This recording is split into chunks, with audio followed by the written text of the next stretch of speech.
অর্থাৎ সূর্য কত দূরে একবার চিন্তা ভাবনা করেন।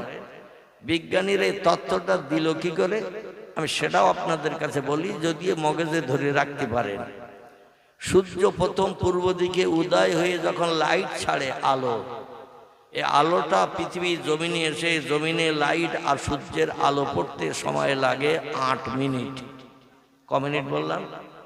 সূর্য যখন আলো ছেড়ে দেয় তার থেকে পৃথিবীর জমিনে লাইট ফেলতে, কিরণ ফেলতে, এই আলো ছেড়ে দেওয়ার পরে আলোটা পৃথিবীর জমিনে ওখান থেকে সূর্যের কাছ থেকে আসতে জমিনে লাইটটা পড়তে সময় লাগে 8 মিনিট।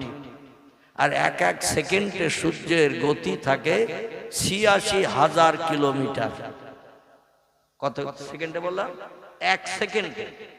1 সেকেন্ডে সূর্যের আলোর গতি দ্রুত চলে যায় 86,000 কিলোমিটার, আর আসতে লাগে 8 মিনিট।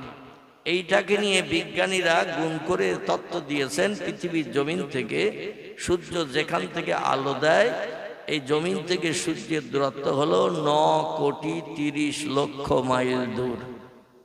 বিজ্ঞানীদের জিজ্ঞাসাবাদ করা হয়েছে সূর্য কোথায় আছে। বিজ্ঞানীরা বলছে সূর্য মহাশূন্যে ভাসমান।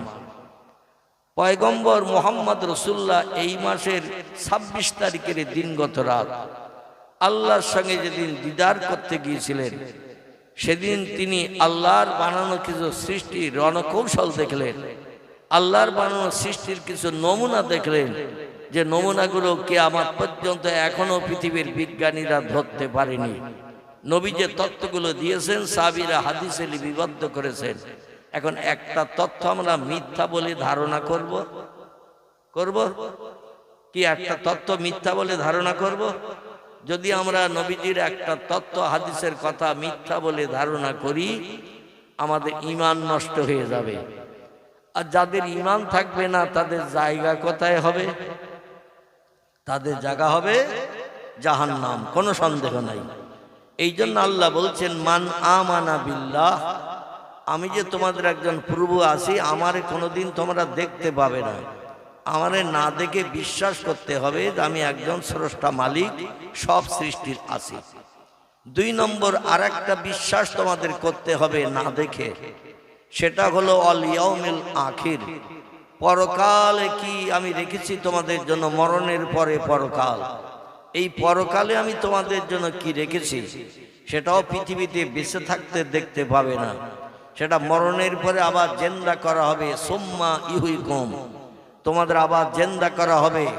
এই পৃথিবীর জমিনের বসবাসের কাজকর্মকে নিয়ে হিসাব নিকাশ করা হবে হাসরের মাঠে। আর হিসাব নিকাশের পরে যদি আমার হুকুম তামিল করে সৎ কাজ করে কবরে যাও, তাহলে তোমাদের ঠিকানা হবে জান্নাত। শান্তির জায়গা একটা বানিয়ে রেখেছি, সেটা দুনিয়ায় বেঁচে থাকতে দেখতে পাবে না। আর যদি আমার হুকুমের খেলাপ করে মদ খাও, সুদ খাও, ব্যভিচারী করো, ঘুষ খাও, গরিব এতিমের হক ফাঁকি দিয়ে খাও, বিধবার দরজার কড়া নাড়া দিয়ে জীবন যৌবনের খোদানিবৃত্তি করে আসো টাকার বিনিময়ে, নাউজুবিল্লাহ, এভাবে যদি কোনো ব্যক্তির প্রাণ নাশ করে তার বিবি বাচ্চারে বিধবা এতিম তোমরা বানিয়ে দাও, এই পৃথিবীতে কারো গালে অন্যায়ভাবে যদি চড় মারো, কটু কথায় কাউরে যদি গালি দাও, কারো উপরে যদি আঘাত করো, এর প্রতিদান হলো নরক, অগ্নি, জাহান্নাম। এই জাহান্নামের অধিবাসী তোমাদের হতে হবে। অহুম ফিহা খালিদুন, যুগ যুগ ধরে জাহান্নামের আগুনে তোমাদের দগ্ধ করা হবে। লা ইয়ামুতু ওয়ালা ইখরিজ ফিহা, মরণ কোনোদিন কোনো জাহান্নামের আগুনে পুড়ে হবে না। আর কোনো বন্ধু এসে বাইরে বার করে তারে স্বস্তি দিয়ে মুখে হাসি ফুটাতে পারবে না। যুগ যুগ ধরে জাহান্নামের আগুনে জ্বলতে হবে। দুনিয়ায় বেঁচে থাকতে এই জাহান্নাম কেমন জিনিস, কেমন আগুনের কুণ্ড, এটা দেখতেও পাবে না। জাহান্নামের আগুন কেমন, কেমন জ্বালা যন্ত্রণা পুড়ালে হবে, দুনিয়ায় বেঁচে থাকতে ওটা দেখতে পাবে না। জান্নাত কেমন শান্তির জায়গা, 70টা যুবতী হুরগেলেমান মেয়েরা তোমারে সেবা যত্ন করবে, পরিষেবা দেবে, যেটা চাইবে সেটা দেবে, প্রয়োজনে মাথায় তেল মালিশ করবে, গা টিপে দেবে, সব কিছু করবে, যা বলবে শুনবে। একটা নয়, স্ত্রী হবে পুরুষের 70টা। কটা? 70টা স্ত্রী হবে 18 বছরের যুবতী মেয়ে। কোরআনের সূরা রহমানে আল্লাহ পাক এই হুর গিলেমানদের সম্পর্কে অনেক তথ্য কোট করেছেন। যাই হোক, এই জান্নাত আমরা দুনিয়ায় বেঁচে থাকতে দেখতে পাবো না, জাহান্নামও দেখতে পাবো না। না দেখে বিশ্বাস করতে হবে দুটি জিনিস। একটা হলো তামাম সৃষ্টির স্রষ্টা যিনি, নাম তার আল্লাহ সুবহানাহু তাআলা, তাকে আমরা দেখতে পাবো না। জাহান্নাম আর জান্নাত আমরা দেখতে পাবো না। এই দুটি জিনিস না দেখা সত্ত্বেও বিশ্বাস করতে হবে।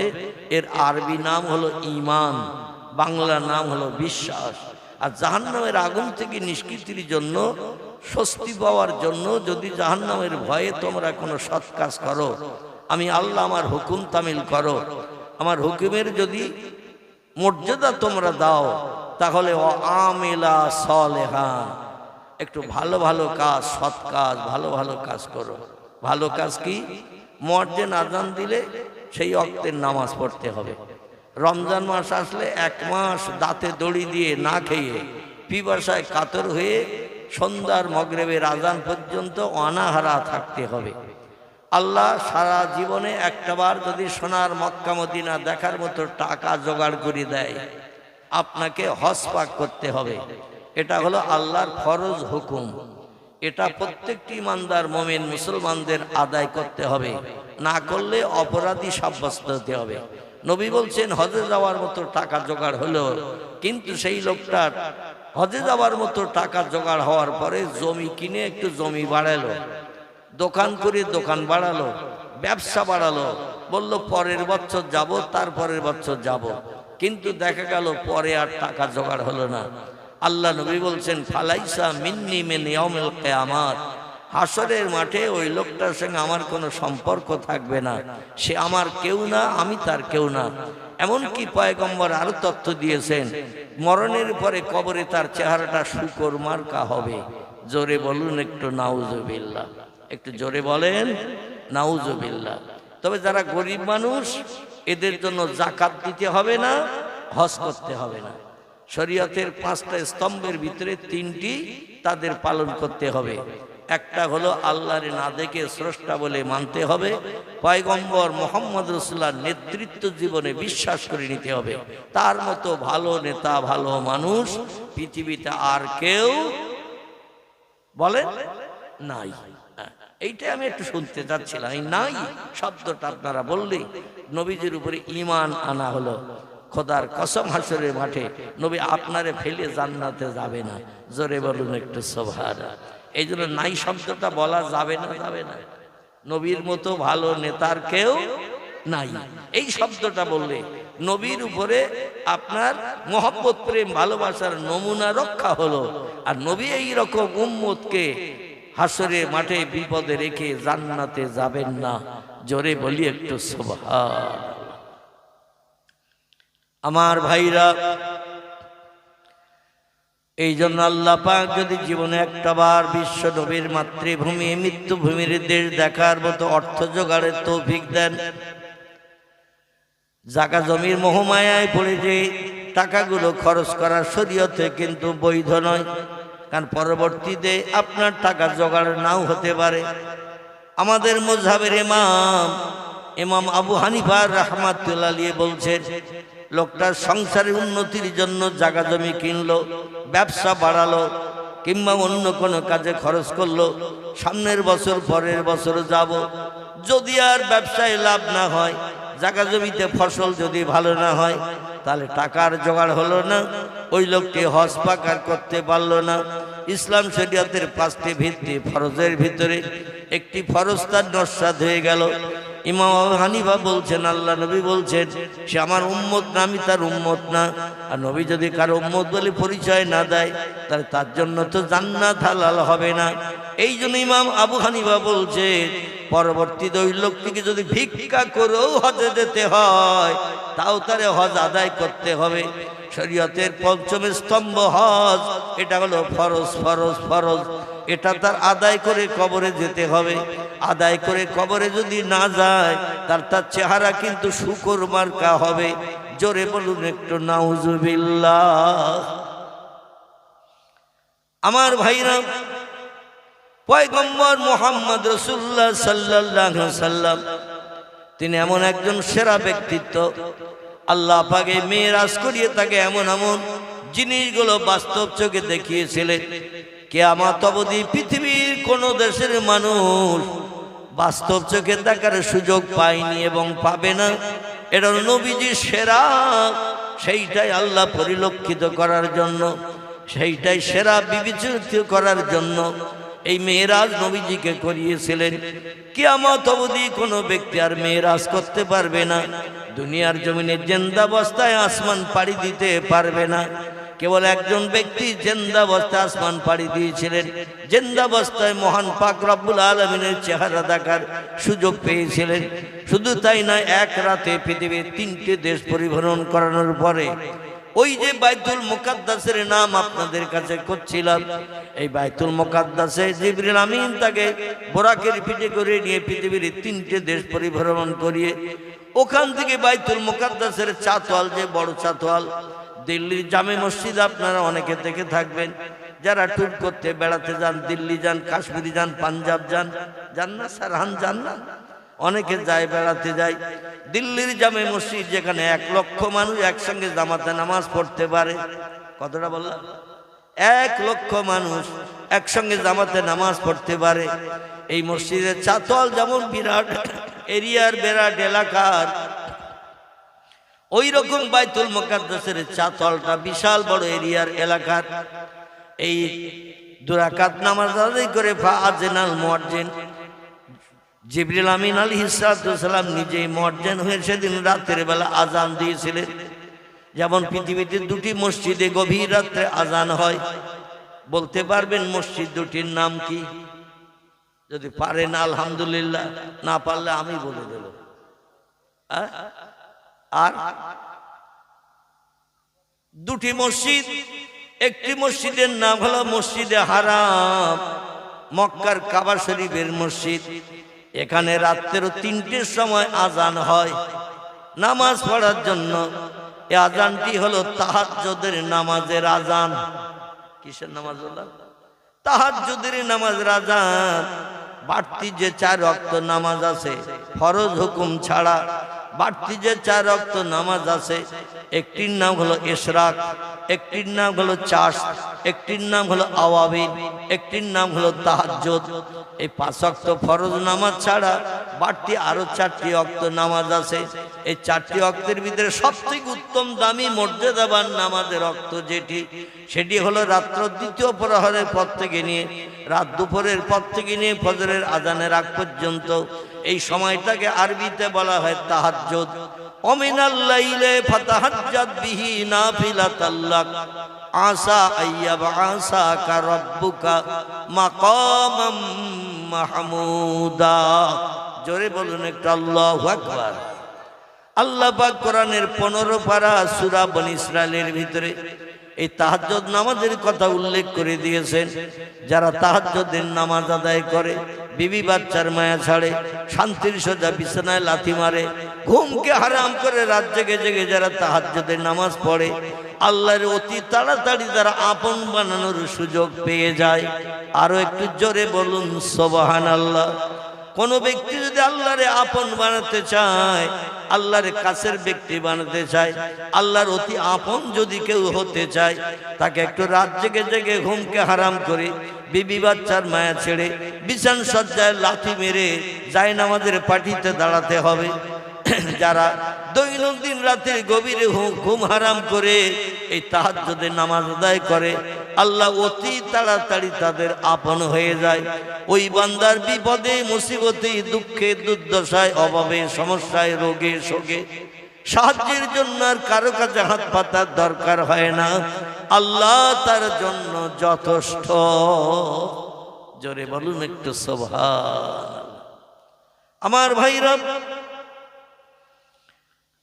এই তাহাজ্জুদের নামাজ রাতের গভীরে পড়লে আল্লাহ বড় খুশি হয়ে যান। পয়গম্বর মুহাম্মদ রাসূলুল্লাহ সাল্লাল্লাহু আলাইহি ওয়াসাল্লাম এই গভীর রাত্রে মক্কার কাবার চাতলের হাতিমের ভিতরে যখন তিনি শুয়েছিলেন, গতকাল আলোচনা করতে করতে ওইখান থেকে আমি রেখে দিয়েছিলাম, দিয়ে আবার ও পাড়ার ওই মক্তবের জন্য একটু কালেকশন করে জলসা শেষ করলাম 3.5 ঘন্টা ওয়াজ করে। ক ঘন্টা বললাম? 3.5 ঘন্টা কালকে বক্তৃতা করেছে। যাই হোক, একজন বক্তার দাওয়াত ছিল, আমার পরে তিনি আসেননি, সে হেপা আমারে ঠেলে দিতে হয়েছে।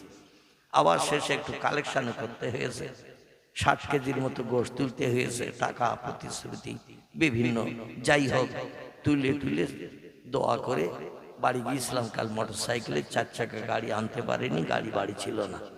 তো আমি বক্তৃতা করতে করতে নবীজির মেরাজ সম্পর্কে, ওই মক্কার কাবা চাতালের হাতিমের কথা বলছিলাম। যারা কালকে ছিলেন তারা ওই পর্যন্ত শুনেছিলেন, পরে আর শুনতে পারেননি। আসুন আমি ওইখান থেকে নিয়ে যাব। পয়গম্বর মোহাম্মদ রসুল্লাহ যে সেরা, তিনি যে সমস্তগুলো বাস্তব চোখে বেঁচে থাকতে দেখার সুযোগ পেয়েছেন, কিয়ামত পর্যন্ত কোনো বিজ্ঞান, কোনো দর্শন, কোনো ইঞ্জিনিয়ার, কোনো ডাক্তার, কোনো মাস্টার, কোনো ভূতত্ত্ববিদ, কোনো ঐতিহাসিক, কোনো সাহিত্যিক, কোনো ভৌগোলিক, কোনো আলেম, কোনো হাফেজ, কোনো কারি, কোনো মুফতি, কোনো মসজিদের ইমাম, কোনো মুয়াজ্জিন, কোনো মুক্তাদি কিয়ামত পর্যন্ত এগুলো দেখার সুযোগ পায়নি এবং ভবিষ্যতে পাবে না। জোরে বলুন সুবহানাল্লাহ। নবী কি কি দেখলেন? আসুন এবার আপনাদের নিয়ে চলে যাই। একটু মহব্বতে, উচ্চ রবে, প্রাণ খুলে। কিছু মানুষের আনাগোনা হয়েছে, আলহামদুলিল্লাহ, বক্তৃতা কথা করার মতো পরিবেশ তৈরি হয়েছে। তো আমি যখন স্টেজে বসেছিলাম আমার ভালো লাগছিল না ওয়াজ করার মতো, কারণ একেবারে 2-5 জন লোক আর 3-4টে বাচ্চা বসে থাকলে ওয়াজ করা যায় নাকি? ওয়াজ করা যায় না। মোটামুটি যা এসে বসেছেন আলহামদুলিল্লাহ, কিছু কথা আলোচনা রাখবো, আপনি একটু ধীর স্থির ভাবে শুনবেন, প্রাণ ভরে উচ্চ রবে সেই নবীর মহব্বতে একটু দরুদ শরীফ পড়ে নেই। আল্লাহুম্মা সাল্লি আলা সাইয়্যিদিনা মাওলানা মুহাম্মদ ওয়া আলা আলি সাইয়্যিদিনা মাওলানা। জিবরিল আমিন আল্লাহর হুকুম তামিল করে জান্নাত থেকে একটি রকেট নিয়ে আসলেন মক্কার কাবা শরীফের চাতালে। তবে এই রকেটটা এনে দাঁড় করিয়েছিলেন আমাদের পূর্ব দিকে। জোরে বলুন একটু সুবহানাল্লাহ। এই বোরাক নামের রকেটটি, যার গায়ের রং ছিল সাদা, পা ছিল 4খানা, পিঠে আবার 2খানা ডানা লাগানো ছিল। দুনিয়ায় যত চতুষ্পদ জন্তু আমরা দেখি, গরু, ছাগল, ইঁদুর, কুকুর, বিড়াল থেকে শুরু করে 4 পেয়ে জন্তু, বাঘ, ভল্লুক, হাতি, সিংহ, গন্ডার, যত চতুষ্পদ জন্তু দেখি, কোন পশুর গায়ে কোনো ডানা বাজু আছে? আছে? নাই। কিন্তু জান্নাতে এই পশুটির গায়ে 2খানা ডানা লাগানো ছিল। জিবরিল আমিন হলো দ্রুতগামী রকেট। একবার চোখ বন্ধ করে আলগা করলে তারা নজর ভর দেখতে পাওয়া যেত না, এত দ্রুতগামী রকেট। কিন্তু জিবরিল ওই জান্নাতি পশুর সঙ্গে পাল্লা দিয়ে যেতে পারেনি, বরং পিছনে পড়ে যেতেন সব সময়। জোরে বলুন একটু সুবহানাল্লাহ। এত দ্রুতগামী রকেট, যার আরবি নাম হলো বোরাক। একে নিয়ে কাবা শরীফের দরজার সামনে হাতিমের কাছে তাকে দাঁড় করিয়ে রাখলেন। হাতিম বলতে আমরা তাকেই বুঝি যেটা কাবা শরীফের উত্তর দিকে একটি প্রাচীর দেওয়া রয়েছে বেকা ধনুক মার্কা, আর একেবারে কাবা শরীফের দরজার পূর্ব দিকে একটা গোলাকার ধানের গলার মতো ঘর তৈরি করা আছে। যারা উমরায় গেছেন, হজ পাকে গেছেন, দেখে আসার সুযোগ পেয়েছেন, নিয়ত করুন আল্লাহ যেন মক্কার কাবা শরীফের চাতাল নসিবে দেখায়। কাবা ঘরের কালো পাথর, লাল পাথর যেন নজরে দেখায়। কারণ এই পাথরের দিকে নজর করে তাকিয়ে থাকলে জীবনের গোনা রাশি আল্লাহ ধুয়ে মুছে সাফ করে বান্দারে বেগুনা মাসুম বানিয়ে দেয়। কারণ এই কালো পাথরের ঘরটি ইট টিট একটাও নাই, ইট দিয়ে কিছু বানানো নাই, সব পাথর দিয়ে বানানো। এতটা লম্বা লম্বা পাথর, এতটা করে উঁচু, এতটা করে পুরু। এক একটা পাথর এতটা পুরু, আর আমার 2 হাত লম্বা করলে যতটা লম্বা হবে। এই রকম লম্বা লম্বা পাথরের উপরে পাথর সেট করে এই ঘরটি বানানো রয়েছে। এই ঘরের পূর্ব দিকে ইব্রাহিম নবীর পদচিহ্ন আছে, যাকে মাকামে ইব্রাহিম বলা হয়। জোরে বলুন একটু সুবহানাল্লাহ। ওইখানে বোরাককে দাঁড় করিয়ে রেখে পয়গম্বর মুহাম্মদ রাসূলুল্লাহকে হাতিমের ভিতরে খোঁজ করতে গেলেন। আর আল্লাহর কাছ থেকে সংবাদ জেনে এসেছেন, আমার নবী কাবার চাতাল আছে, যে নবীর উঠিয়ে নিয়ে বোরাকে চাপিয়ে তাড়াতাড়ি পৃথিবীর 3টে দেশ পরিভ্রমণ করিয়ে আমার কাছে নিয়ে সময় পয়গম্বরের সামনে সরাসরি বসিয়ে নিয়ে 13 বছরের ঘাত প্রতিঘাত দূর করব, অত্যাচার নির্যাতন জ্বালা যন্ত্রণা মক্কার মানুষ, তায়েফের মানুষ, এমন করে কুবা বাসারের মানুষ, পার্শ্ববর্তী এলাকার মানুষেরা, ইয়ামানের মানুষ, যত মানুষেরা নবীর উপর অত্যাচার উৎপীড়ন নির্যাতন করেছে, আমি আল্লাহ সব নির্যাতনগুলো দূর করে দিয়ে নবীর মুখে হাসি ফুটাবো। জোরে বলুন একটু সুবহানাল্লাহ। জিবরিল আমিন প্রথম মাথা ধরে নাড়া দিয়ে ঘুম ভাঙাতে গেলেন। চিন্তা করলেন মক্কার মানুষেরা কত পাথর নবীর মাথায় মেরেছে, মারার কারণে পাথরের দগদগে ঘা হয়ে আসে। আর দেখে যদি ঘা থাকে সেখানে ব্যথা থাকবে না, থাকবে না। কবি কেতাবে লিখেছেন, চুয়াজুরা বাদার দে আউর দিগার, দিগারে আজু হালা নামানাদ কারার। শেখ সাদি রহমাতুল্লাহ আলাইহি তার লিখিত কেতাবে বুস্তান নামক কেতাবের ভিতরে লিপিবদ্ধ করেছেন, মানুষের দেহে যদি কোথাও কোনো ফোড়া হয়, ফোড়া সারা শরীর বুঝতে পারে কিনা কোথায় ফোড়া, যন্ত্রণা ব্যথা কোথায়। ফোড়া যখন পাকো পাকো হয়, পেকে যাওয়ার মতো হয়, মুখ সাদা হয়, তখন ওর গায়ে একটু ঘা লাগলে টিপলে দরদ ব্যথা লাগে না, লাগে না। পায়ে যদি একটা কাটা ফোটে কোথাও, কাটা, আর কাটাটা যদি বার করা না হয়, একদিন দুদিন থাকলে ওই জায়গাটা দরদ ব্যথা হবে না, হবে না। জিবরিল চিন্তা করলেন পয়গম্বরের মাথায় যদি কাটা ঘা থাকে তাহলে দরদ ব্যথা হয়ে রয়েছে, ঘা এখনো সারেনি। আর আমি মাথার টিপে ধরে যদি মাথা নাড়া দিয়ে ঘুম ভাঙাতে যাই, পয়গম্বর যদি আহা কিংবা উহু শব্দ উচ্চারণ করে, আল্লাহ আজকের পয়গম্বরের মর্যাদা সব সৃষ্টির থেকে সেরা করে দিয়েছেন। আর আহা উহু যদি করে, আল্লাহ হয়তো আমার ব্যবহারে অখুশি হয়ে যাবে। আর আমার বিরুদ্ধে পয়গম্বর আল্লাহর কাছে যখন যাবেন, আমার বিরুদ্ধে যদি রিপোর্ট করে আল্লাহ জিবরিল আমার মাথার ঘা চেপে ধরেছে, আল্লাহ অখুশি হয়ে গেলে আমার পাওয়ার মর্যাদা সম্মান নষ্ট হয়ে যাবে। না না না, মাথার ঘা টিপে ধরে ব্যথা দেব না। হাতের কাছে চলে আসলেন, 2 হাত লম্বা করে শোয়া, রাতের গভীর আঁধার, হাত ধরে টেনে তুলবেন, চিন্তা ভাবনা নিলেন, কারণ তাড়াতাড়ি নিয়ে যেতে হবে। এই 1 রাতের হাফ সময়, আর এই 1 রাতের হাফ সময়ের ভিতরে পৃথিবীর 3টে দেশ ঘোরাতে হবে। তারপরে বাইতুল মুকাদ্দাসে 2 রাকাত নামাজ পড়াতে হবে। তারপর ওখান থেকে এক এক করে 7টা আকাশ পাড়ি দিতে হবে। তারপরে সিদরাতুল মুনতাহায় নিয়ে যেতে হবে। তারপরে বাইতুল মামুরে নিয়ে যেতে হবে। সেখান থেকে নবীজির কিছু তথ্য দিতে হবে। তারপরে রফরফ নামক একটি আলাদা গাড়ি করে নবীজিকে আল্লাহর দরবারে পৌঁছে দিতে হবে। আবার আল্লাহর সঙ্গে লম্বা টাইমের গল্প গুজব নবীজির হবে।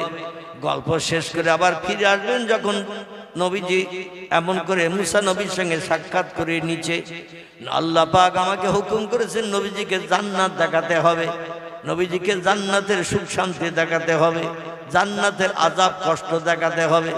তারপরে আবার আসমানের উপর থেকে নবীজিকে রাত শেষ হওয়ার আগে মক্কা নগরীতে ফিরিয়ে দিতে হবে। আচ্ছা, এইরকম দায়িত্ব যদি আমাদের কারো কাঁধে চাপানো হয়, চিন্তায় 3 দিন ঘুম হবে নাকি? এতগুলো দায়িত্ব 1 রাতের হাফের ভিতরে আমাকে পালন করতে হবে।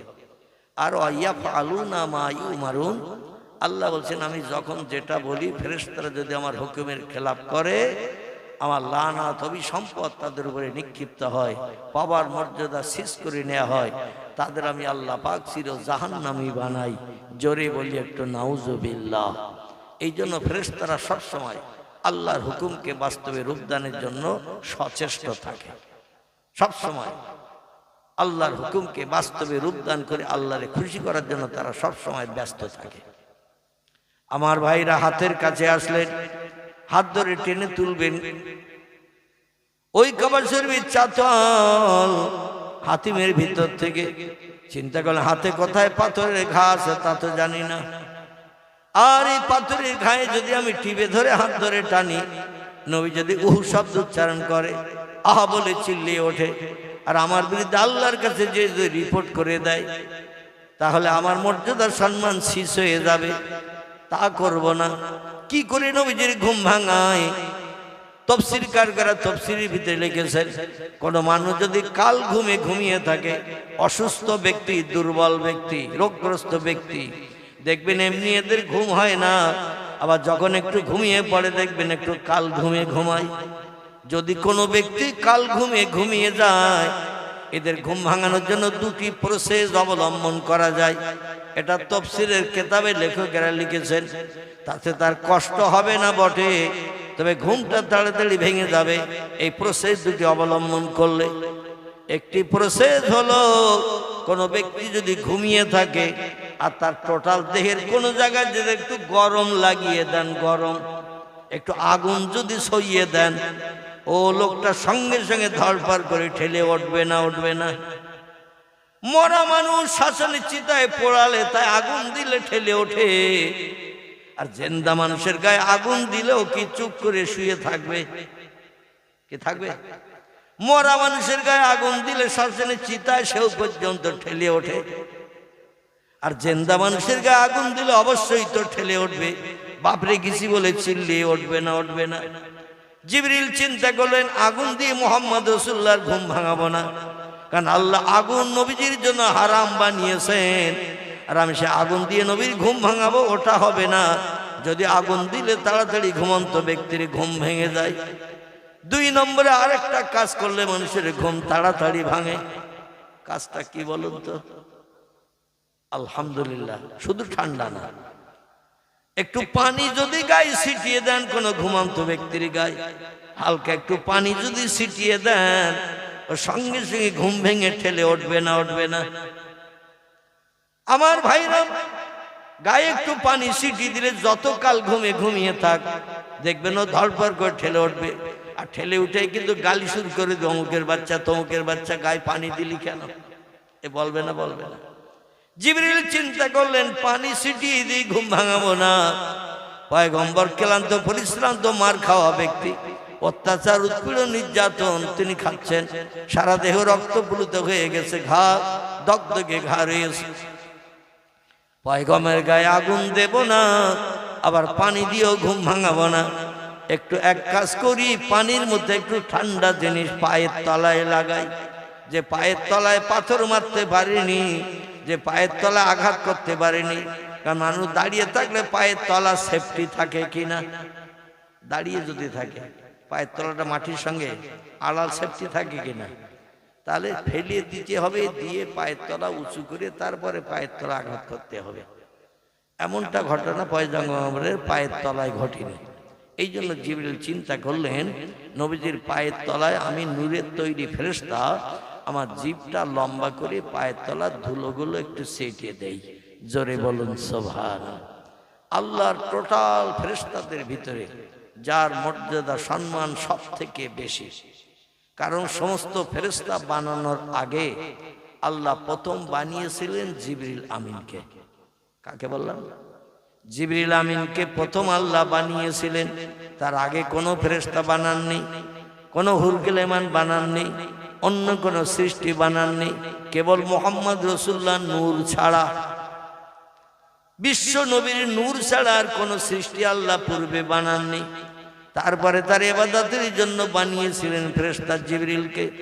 তফসিরকারকেরা তফসিরের ভিতরে লিখেছেন, 1000 বছর জিবরিল আমিন তৈরি হওয়ার পরে টোটাল 1000 বছর শুধু 24 ঘন্টায় আল্লাহর ইবাদত বন্দেগী করেছিলেন, আল্লাহর নামের জপ জিকির করেছিলেন, আল্লাহর নামের তাসবিহ পড়েছিলেন, আল্লাহর উদ্দেশ্যে সেজদা করেছিলেন, আল্লাহর নামের জপ জিকির করে সেজদা করে আল্লাহরে খুশি করেছিলেন। জিবরিল 1000 বছর তৈরি হওয়ার পরে আল্লাহ আরেকজন ফেরেশতাকে বানিয়েছিলেন, তার নাম হলো ইসরাফিল। কি নাম বললাম? তার নাম হলো ইসরাফিল। ইসরাফিল তৈরি হলো 1 বছর, জিবরিলের বয়স হলো 2 বছর। আল্লাহ আরেকজন ফেরেশতা বানালেন, তার নাম হলো মিকাইল। কি নাম? মিকাইল। মিকাইল যিনি মেঘ পরিচালনা করে পানি বর্ষণ করেন। আর ইসরাফিল তাকে বলা হয় যিনি সিংহায় ফুৎকার করে পৃথিবী ধ্বংস করবেন। মিকাইলের 1000 বছর বয়স হলো, ইসরাফিলের 2000 বছর বয়স হলো, জিবরিলের 3000 বছর বয়স হলো। আল্লাহ পাক আরেকজন ফেরেশতাকে বানালেন, সব থেকে দামি ফেরেশতার ভিতরে আরেকজন ফেরেশতা, তার নাম হলো আজরাইল। কি নাম? আজরাইল। এই আজরাইলকে 4000 বছরের মাথায় বানিয়েছেন। তারপরে এবার রুমাত, মালিক, মুনকির, নকির আর যত ফেরেশতা আছে কোরআন হাদিসে যাদের নাম কোট করা আছে, এদের পরে পরে পরে পরে বানিয়েছেন। প্রথম 1000 বছর পর পর 3 জন ফেরেশতা হয়েছে। আর প্রথম কোন ফেরেশতা না বানিয়ে আল্লাহ বানিয়েছেন হযরত জিবরিলকে। এই জন্য জিবরিল ইবাদত বন্দেগীতে সকলের থেকে বেশি না কম? সকলের থেকে ইবাদত বন্দেগীতে তার আমল বেশি। এই জিবরিল আমিন চিন্তা ভাবনা করছেন, মুহাম্মদের মাথা ধরে নাড়া দিয়ে ঘুম ভাঙাবো না, হাত ধরে টেনে তুলবো না। উনি শুয়ে আছেন যখন কাবার চাতলে হাতিমের ভিতরে, উনি তো পা এখন উঁচু করে শুয়ে রেখেছেন। 2 পা শুয়ে পড়লে একটু উঁচু হয় না? হয় না? শুয়ে পড়লে 2 পা দেখবেন আঙুলগুলো উপরের দিকে থাকে, কিংবা যদি পা কাত করে দেন পায়ের তলাটা একটু ফাঁকা হয়। বিশ্বনবীর পা দুটো, মাথা আঙুলগুলো উপরের দিকে ছিল, পায়ের গোড়ালি নিচের দিকে ছিল। শুয়েছিলেন ওই হাতিমের পাশে। জিবরিল আমিন সেজদায় যাওয়া মতো করে মাথা নিচু করে লম্বা জিভটা, নূরের তৈরি জিভটা বার করে নবীজির পায়ের তলা একটু ঠান্ডা লাগাচ্ছেন। জোরে বলুন একটু সুবহানাল্লাহ। পানি দিয়ে ঘুম না ভাঙিয়ে, আগুন দিয়ে ঘুম না ভাঙিয়ে ওনার ঠান্ডা নূরের তৈরি জিভটা দিয়ে নবীজির পায়ের তলায় চাটছেন। একবার চাটা হয়ে গেছে, নবীজির ঘুম ভাঙেনি। দ্বিতীয়বার আবার পায়ের গোড়ালির দিক থেকে জিভ লম্বা করে চেটে চেটে উপরের দিকে তুলছেন, তখনও ঘুম ভাঙেনি। জিবরিল আবার তৃতীয়বার জিভ লম্বা করে আল্লাহর পয়গম্বরের পায়ের তলায় ঠান্ডা জিভের লালা লাগিয়ে দিয়ে চেটে চেটে উপরে তুলছেন। আমার ভাইরা, তৃতীয়বারও পয়গম্বরের ঘুম ভাঙেনি। জিবরিল বলল, যত সময় ঘুম না ভাঙবে আমি তত সময় আমার জিভ দিয়ে দিয়ে নবীর পায়ের তলার ধুলাবালিগুলো চেটে পরিষ্কার করে দেব। কারণ ঘুম ভেঙে ওঠার পরে আর জমজমের পানি দিয়ে পা ধোয়ার সময় হবে না। এই জন্য আমি ওই অবস্থায় বরাকের পিঠে চাপিয়ে পৃথিবীর 3টি দেশ ঘুরিয়ে নিয়ে বাইতুল মুকাদ্দাসের চাতল থেকে আসমান পাড়ি দিয়ে আল্লাহর দরবারে পৌঁছে দেওয়ার দায়িত্ব নেব। জোরে বলুন একটু সুবহানাল্লাহ। চতুর্থবারের মাথায় যেই জিবরিল আবার জিব্বার করে চাটতে গেলেন, নবীর পায়ে 3 বার ঠান্ডা বরফ মার্কা নূরের তৈরি ফেরেশতার ওই ঠান্ডা বরফ মার্কা জিবের যখন আচ্ছাদন লেগে গেল, জিবের টাচ যখন লেগে গেল, নবীজির গা শিরশির করে উঠল। আল্লাহ নবী ধরপড় করে ঠেলে উঠলেন। উঠে দেখছেন জিবরিল সেজদায় যাওয়া মতো করে মাথা নিচু করে জিভটা লম্বা করে চতুর্থবার চাটবেন বলে রেডি হয়ে মাথা নিচু করে রয়েছে। জোরে বলুন একটু সুবহানাল্লাহ। আল্লাহ নবীর এই দৃশ্য দেখতে অসুবিধা হলো না। এই দৃশ্য দেখি নবী বলছেন, মা ফালতা হাযা ইয়া কি রুহুল আমিন। ও আল্লাহর ফেরেশতা ভাই জিবরিল, এ কি ধরনের কাজ তোমার? তোমার এই কাজ আমি কোনোদিন পছন্দ করতে পারি না। আমি ঘুমিয়ে আছি কাবার চাতরে শত্রুদের কবল থেকে মুক্তির জন্য। আল্লাহ তোমাকে দিয়ে নির্দেশ দিয়েছেন প্রতিদিন আলাদা আলাদা জায়গায় রাতের বেলা থাকার জন্য। এই জন্য এক জায়গায় এক ঘরে থাকি না, শত্রুরা যাতে খুঁজে না পায়, তাই এক একদিন এক এক জায়গায় রাত যাপন করি। ও জিবরিল, তুমি এই কাবার চাতরে এসে শুয়েছি যাতে এখানে কেউ আমারে খুঁজে না পায়, আর এখানে খোঁজ করতেও কেউ আসবে না। কিন্তু আমি ঘুমিয়ে আছি আর তুমি এসে হঠাৎ আমার পায়ের তলায় জিভ দিয়ে দিয়ে বারবার কেন ধুলাবালি? মক্কার রাস্তায় কত ধুলাবালি, কত নোংরা পড়ে আছে। আমি মোহাম্মদ পায়ে জুতো দিয়েও হাঁটি না, কারণ রাতের বেলা জুতোর শব্দ যদি চপাট চপাট করে পা তুললে হয়, শত্রুরা অনেকে ঘুম কামাই করে অপেক্ষায় থাকে আমি মোহাম্মদ কোন দিকে যাই। এই জন্য আমি জুতা পাই দিয়েও হাঁটি না রাতের বেলা। আমি একটু গোড়ালি দিয়ে দিয়ে পা পেতে পেতে হাঁটি।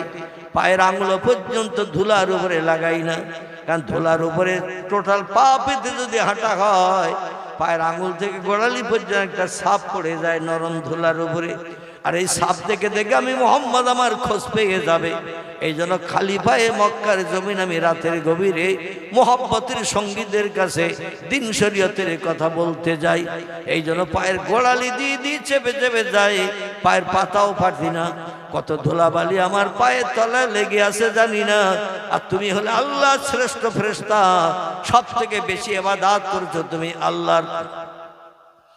আল্লাহর যত আসমানি কিতাব পৃথিবীতে আল্লাহ পাঠিয়েছেন পয়গম্বরদের কাছে, কম বেশি 104 খানা কিতাব আমাকে দিয়ে 104 খানি কিতাব আপনার জবানের মাধ্যম দিয়ে নবীদের কাছে আপনি বর্ণনা করেছেন। এই পৃথিবীতে যত পয়গম্বর এসেছে আল্লাহর তরফ থেকে ওহির কথাগুলো আপনি জিবরিল আমিন নিয়ে পয়গম্বরদের কাছে পৌঁছে দিয়েছেন। আপনার জীবের মতো পবিত্র জিনিস আমার ধারণা আর পৃথিবীতে কিছুই নাই, আসমানেও নাই, জমিনেও নাই। আপনার জীবের মতো দামি মর্যাদাবান জিনিস পৃথিবীতে এবং আসমানে কিছুই নাই। কারণ লক্ষাধিক পয়গম্বরের কাছে ওহী এনেছেন আপনি, আল্লাহর সত্য কথাগুলো আপনি বর্ণনা করেছেন আপনি। জীবনে একটাবার মিথ্যা কথা বলেননি, কাউরে ধোঁকা দেননি, কাউকে প্ররোচনা দেননি, কটু কথায় কাউরে আপনি গালিও দেননি। আপনার জীব হলো পবিত্র, সেই পবিত্র জীব দিয়ে আমি মুহাম্মদ আমার পায়ের তলার ধুলাগুলো এইভাবে কেন চেটে চেটে পরিষ্কার করছেন? পাশেই তো জমজম কূপ আছে, প্রয়োজন হলে বালতি দড়ি ফেলে দিয়ে জমজম কূপ থেকে পানি উঠিয়ে আমার পায়ে যদি কোনো পশুর পায়খানা লেগে থাকে, নোংরা লেগে থাকে, ছাগল চলে, ভেড়া চলে, উট চলে মক্কা নগরীতে, তাদের যদি পেশাব পায়খানা জমিনে পড়ে থাকে আমার পায়ে লাগলেও লাগতে পারে, কারণ জুতো পাই দিয়ে রাতের বেলা হাঁটি না, এই জন্য পায়ে লাগলে লাগতে পারে। জমজমের পানি উঠিয়ে আমি ধৌত করে নিতাম। কিন্তু আপনার পবিত্র জীব, যে জীব দিয়ে আল্লাহর পাক কালাম কোরআন আপনি আমার কাছে বর্ণনা করতে আসেন, সেই জীব দিয়ে আপনি বলেন আর আমি শুনি, আর সেই জীবের মর্যাদা কেন নষ্ট করলেন? আপনার এই কাজ আমি পছন্দ করি না। আব্দুল্লাহর বেটা মুহাম্মদ, জিবরিল বলছেন সাদ্দাকতা ইয়া কি মুহাম্মদ বিন আব্দুল্লাহ, আব্দুল্লাহর বেটা ভাই মুহাম্মদ, আপনি যে তথ্যটা দিয়েছেন তথ্যটা হলো সঠিক। আমি এতদিন ধারণা করছিলাম আমার জীবের মতো দাম পৃথিবীর আর কোনো জিনিসের নাই, আসমানও কোনো জিনিসের নাই, জমিনও কোনো জিনিসের দাম আমার জীবের মতো নাই। কারণ আমার জীব হলো সব থেকে দামি, যে জীব দিয়ে আল্লাহ পাকের ইবাদত বন্দেগী উপাসনা, আল্লাহ নামের জপ থেকে আমি সব থেকে বেশি বেশি আমার জীব দিয়ে করেছি। এ ধারণাটা আমারও ছিল, কিন্তু আল্লাহ পাক আজ রাত্রি বেলা এমন একটা দায়িত্ব আমার কাঁধে চাপিয়ে দিয়ে দিয়েছেন। সেই দায়িত্ব পালন করতে এসে দেখলাম আপনার পায়ের তলার ধুলা ময়লার থেকে আমার জীবের দাম কম। একটু জোরে বলুন সুবহানাল্লাহ। আমার জীবের থেকে আপনার পায়ের তলার দাম কম না বেশি? আপনার পায়ের তলার দাম আমার জীবের থেকে কম না বেশি? কথা বলে না, বেশি। কারণ এই জন্য আপনার পায়ের তলার দাম বেশি, কারণ হলো আমার জীব যেখানে যেতে পারিনি আপনার পায়ের তলা সেখানে যাবে। সেটি হলো আল্লাহর আরশ কুরসি। আল্লাহ অতীতে যেখানে ছিলেন, বর্তমানে যেখানে আছেন, ভবিষ্যতেও কিয়ামত পর্যন্ত যেখানে থাকবেন, এই জায়গাটির নাম হলো আরশ মুআল্লা, আরশ কুরসি। সেইখানে কোনো ব্যক্তির যাওয়ার পাওয়ার নাই। আল্লাহ পাক সেইখানে অবস্থান করেন, এই পবিত্র জায়গায়। তিনি পবিত্র, তিনি খান না, ঘুমান না, পেশাব করেন না, পায়খানা করেন না, রোগ বেমারি হয় না, শরীর নাপাক হয় না, স্বামী স্ত্রী মিলন তার নাই। তিনি হলেন একাই একা। এই জন্য তিনি অতীতে ছিলেন পবিত্র, বর্তমানে পবিত্র, ভবিষ্যতেও থাকবেন পবিত্র। তার আরশ কুরসিটাও হলো পবিত্র। সেই পবিত্র জায়গায় আপনার ধুলাবালি লাগানো পা চলে যাবে। আমার জীব এতদিন পর্যন্ত আল্লাহর ইবাদত বন্দেগী করা সত্ত্বেও সেই জায়গায় কোন আমার জীব ঢোকার পারমিশন পাইনি। জোরে বলুন একটু সুবহানাল্লাহ। এই জন্য আপনার পায়ের তলা ধুলাবালি আমার এই পবিত্র জীব দিয়ে আমি ছেড়ে দিচ্ছি, যে জীব দিয়ে 104 খানা আল্লাহর আসমানি কিতাব নবীদের কাছে আমি এনে পৌঁছে দিয়েছি। জীব দিয়ে বর্ণনা করে আল্লাহ যত ওহির কথা আমার দিয়ে পাঠিয়েছেন, আমি ওই জিব দিয়ে নবীদের কাছে আল্লাহর সরাসরি কথাগুলো মারফত হয়ে আমি নবীদের কাছে এসে বর্ণনা করে দিয়েছি, উপকার করেছি, তাদের মুখে হাসি ফুটিয়েছি। আজকের সেই জিবটার দাম আমার বেশি ছিল, এটা আমি জানতাম, কিন্তু আল্লাহ এমন একটা কাজ আমাকে দিয়ে করাতে চাইছে যে কাজটা করতে যেয়ে দেখলাম আপনার পায়ের তলার ধুলার থেকেও আমার জিবের দাম কম। এই জন্য আপনি কিছু মনে নেবেন না, আমি আপনার পায়ের তলা আমার পবিত্র জিব দিয়ে ছেটে পরিষ্কার করে দিলাম, যাতে আল্লাহ আরশ পাক পবিত্র, আপনার পাও পবিত্র করে দিলাম, যাতে আরশের মর্যাদা আরো বেড়ে যায়। জোরে বলুন একটু সুবহান। নবী বললেন, তাই নাকি? আমাকে কোথায় নিয়ে যাবে? বলে, এলা সিদরাতুল মুনতাহা, আসমানের শেষ পর্যন্ত নিয়ে যাব। ওই তাকিয়ে দেখেন একটা চতুষ্পদ জন্তু দাঁড়িয়ে আছে, সাদা রঙের, তার গায়ে দুখানা ডানা আছে, চারখানা পাওয়ালা। ওই জন্তুটাই আপনার বাহন হবে, ওর পিঠে আপনি চাপবেন, আর আমি নিজে ইসমে আজম পাঠ করে আমার 400 মতান্তরে 600 তফসিরের ভিতরে এসেছে, হাদিস শরীফ এসেছে, তিরমিজি শরীফ, আবু দাউদ শরীফের ভিতরে আল্লাহ নবী বলছেন, আমি জিবরিলকে বাস্তব চোখে যখন দেখেছি, ও চেহারাটা দেখে দেখলাম তার গায়ে ডানা লাগানো রয়েছে 600। কটা? 600 ডানা তার গায়ে লাগানো আছে। ও সব ডানাগুলো যখন লম্বা করে দিয়ে একবার নাড়া দেয়, লক্ষ লক্ষ মাইল এক নাড়ায় পৌঁছে যায়। জোরে বলুন সুবহানাল্লাহ। তবে আমি আমার ডানা মিলে ওই বোরাকের পিছনে পিছনে যাব, কারণ আপনি থাকবেন বোরাকের পিঠে, আপনার আগে গেলে আপনার মর্যাদা নষ্ট হবে। এই জন্য আমি আপনাকে সামনে রেখে বোরাকের পিছনে পিছনে যাব। ইয়া রাসূলুল্লাহ, আপনি তাড়াতাড়ি উঠে পড়ুন, আল্লাহর কাছে যেতে হবে। আল্লাহ হুকুম করেছে, আমাকে নিয়ে যাওয়ার দায়িত্ব দিয়েছে। পয়গম্বরের বয়স তখন হলো 53 বছর। কত বললাম? 53 বছর তখন পয়গম্বরের বয়স। এই 53 বছর বয়সে রজব মাসেই নবীজি মেরাজ করলেন, আল্লাহর সঙ্গে দিদার করে ফিরিয়ে আসলেন। ফিরিয়ে আসার 1.5-2 মাস, মতান্তরে 3 মাস, মানে রজবের পরে শাবান, রমজান, শাওয়াল, জিলকদ, জিলহজ, এই কত মাস বাকি। তো মাস 3 পরেই আল্লাহ পাক পয়গম্বরকে বললেন, মক্কার মানুষ আপনারে আবার মারবে, আবার গালি দেবে, হাটখুড়ো বলবে, নিবংশে বলবে, রাখাল বলবে, মূর্খ বলবে। আমি আল্লাহর পছন্দ করি না, কারণ আমার চেহারা আপনারে দেখিয়ে কলিজা তুষের আগুন যখন সব নিবারণ করে দিয়ে দিলাম, মক্কার মানুষের গালি গালাজা শুনতে দেব না, মারধর আপনাকে আর খেতে দেব না। এই বছরের ভিতরেই আপনাকে মাতৃভূমি মক্কা ছেড়ে উত্তর দিকে 650 কিলোমিটার রাস্তা, আপনার নানার বাড়ির দেশ, আব্দুল ওয়াহাব জহুরির দেশ, এই দেশে আপনারে আমি আসতে বলবো। জোরে বলুন একটু সুবহানাল্লাহ।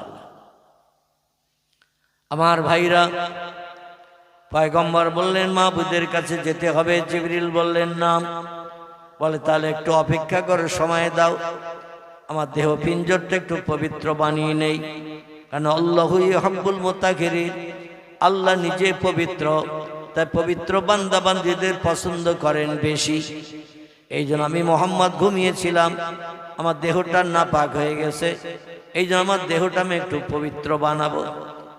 ইসলাম শরীয়তের বিধান হলো, পেশাব করলে দেহ নাপাক হয়, পায়খানা করলে দেহ নাপাক হয়, স্বামী স্ত্রী মিলন করলে দেহ নাপাক হয়, মদ খেলে দেহ নাপাক হয়, নেশাকর বস্তু পান করলে মস্তিষ্ক বিগড়ে গেলে দেহ নাপাক হয়, ঘুম থেকে উঠলে দেহ নাপাক হয়। আমার ভাইরা, কিছু কিছু ক্ষেত্রে মানুষের দেহ নাপাক হয়। এই নাপাক দেহ পাক বানানোর জন্য গোসলের নিয়ম আছে, আবার ওযুর নিয়মও আছে। এমন কিছু কাজ আছে শুধু ওযু করলে দেহ পাক হবে না। যেমন আপনি যদি মদ খান, ওযু করলে দেহ পাক হবে না, আপনাকে গোসল করতে হবে।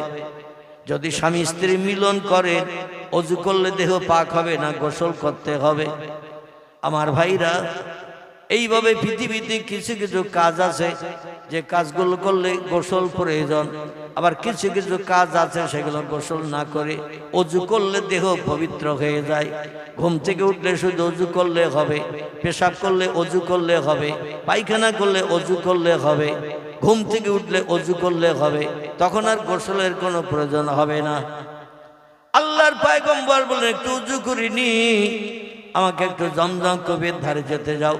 মাকাম ইব্রাহিম বলে যে গোলার মতো ধানের গোলার মতো যে ঘরটি আছে কাবার চাতলে, এই ধানের গোলার মতো ঘরটার পাশেই হলো জমজম কূপ। বর্তমানে এখন তারা হাজিদের দেখতে দেয়া হয় না। 2004 সাল পর্যন্ত পৃথিবীর সব দেশের হাজিদের এই জমজম কূপ দেখার সুযোগ দিয়েছিল সৌদি সরকার। 2004 সাল পর্যন্ত হাজিরা যখন মক্কা শরীফে যেত, তারা জমজম কূপ দেখতে ইচ্ছা করলে জমজম কূপ দেখতে পেত। কাবার চাতলের তলায় আছে জমজম কূপ। আমাদের পূর্ব দিকে একটা সিঁড়ির ধাপ কাটা আছে, গুনতে গুনতে আমি দেখলাম 23টা ধাপের সিঁড়ি ভাঙতে হয়। কাবার চাতল থেকে নিচের দিকে নামতে হয়। 23টা ধাপের সিঁড়ি ভাঙলে একটা লম্বা চাতল তলায় পাওয়া যায়। ওই চাতল দিয়ে 60 ধাপ পায়ে হেঁটে গেলে জমজম কূপের গোড়ায় যেয়ে হাজির হওয়া যায়। বোঝা গেল? 23টা ধাপ সিঁড়ি ভেঙে নিচে নামলে একটা ফাঁকা চাতল, এই ফাঁকা চাতল দিয়ে হেঁটে যেতে হবে 60 ধাপ। 60 ধাপ হেঁটে গেলেই জমজম কূপের গোলাকার কূপটা বানানো আছে, পাথর দিয়ে ব্যারিকেড করে ঘেরা। আমার ভাইরা, এই কুয়ার গোড়ায় যাওয়ার সুযোগ হয়। ওই পাথর দিয়ে গোলাকার করে কুয়াটা বানানো, তার উপর আবার কাঁচ দিয়ে ঘেরা আছে। বর্তমানে কোনো মানুষ যাতে তার ভিতরে থুতু টুতু ফেলতে না পারে, ভিতর থেকে কোনো কিছু যেন নোংরা জিনিস ফেলতে না পারে, এজন্য কাঁচ দিয়ে ঘেরা আছে। তবে এখন আর হাজিদের দেখতে দেয়া হয় না। 2004 সাল থেকে বন্ধ করে দেয়া হয়েছে। আমি প্রথম যে বছর গিয়েছিলাম মক্কা শরীফে হজ পাক করতে, সালটি ছিল 2002 সাল। কথা বললাম 2002 সালে প্রথম যখন গেলাম মক্কা শরীফে, হাজিরা দেখছি নামছে, কিন্তু ওতলা যে জমজম কূপ গেলে দেখতে পাওয়া যায় এটা আমি জানতাম না। দেখছি নামছে, কিছু মানুষ আর উঠছে। আবার কোথায় যাই একটু দেখে আসি, একটু বিভিন্ন জিনিস দেখার শখ ইচ্ছা ছিল।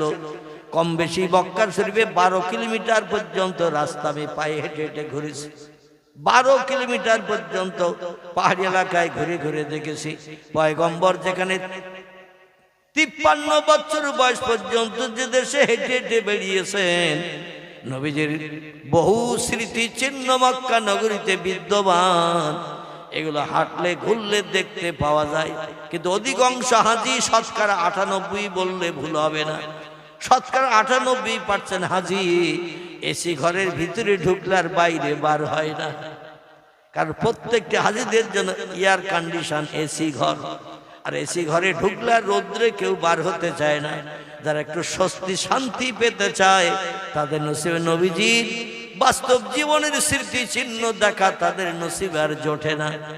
তো 2002 সালে আমি প্রথম যেদিন কাবার চাতল দিয়ে ওই জমজম কূপ দেখতে গেলাম, পরে যতদিন ছিলাম টোটাল 34 দিনের মতো মক্কা শরীফে ছিলাম, আর 10 দিনের মতো মদিনা শরীফে ছিলাম।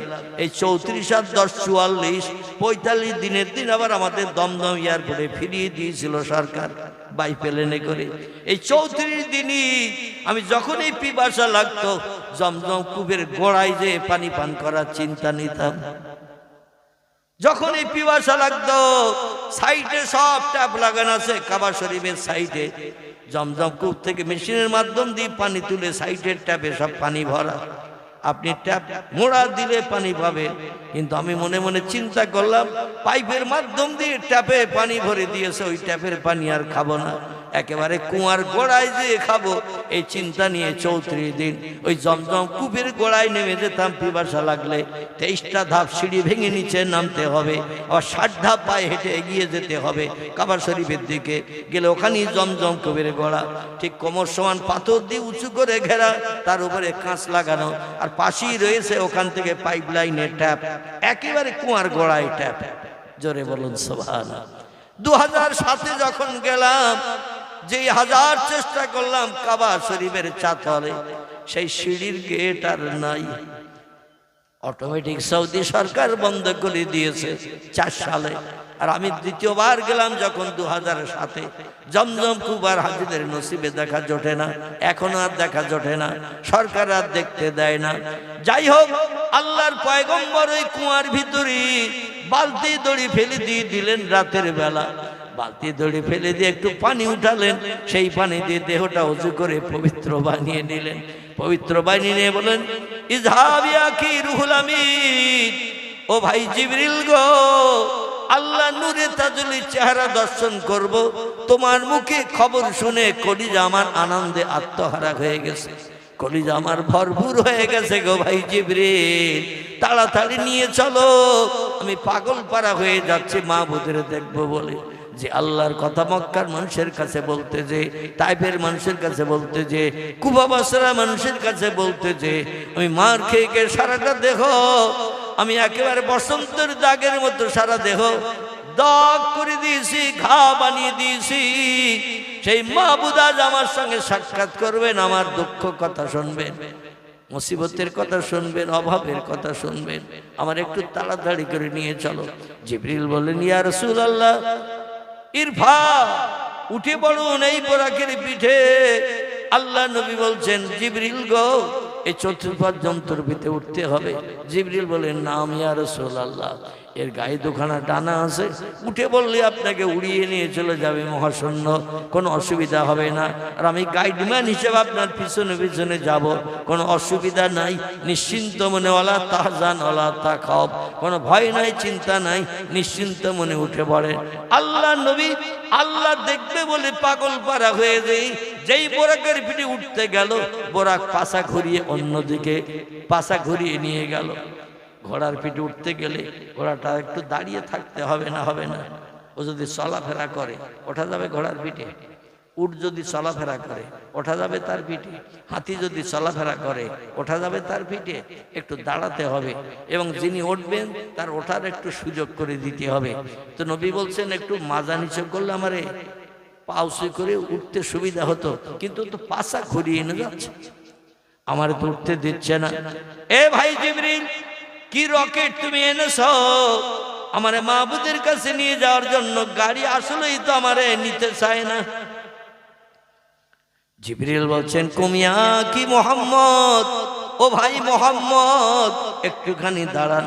রাতের বেলা জান্নাত থেকে এনেছে এই পশুটারে, তার পিঠে কে চাপবে কে উঠবে এটা তার বলা হয়নি।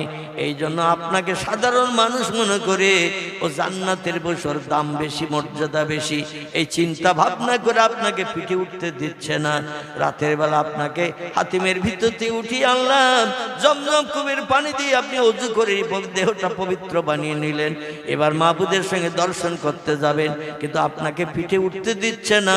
পৃথিবীর সাধারণ মানুষ মনে করে, ইয়া রাসূলুল্লাহ একটু দাঁড়ান, আমি ওর একটু তত্ত্ব দেই, কে আজ ওর পিঠে উঠবে।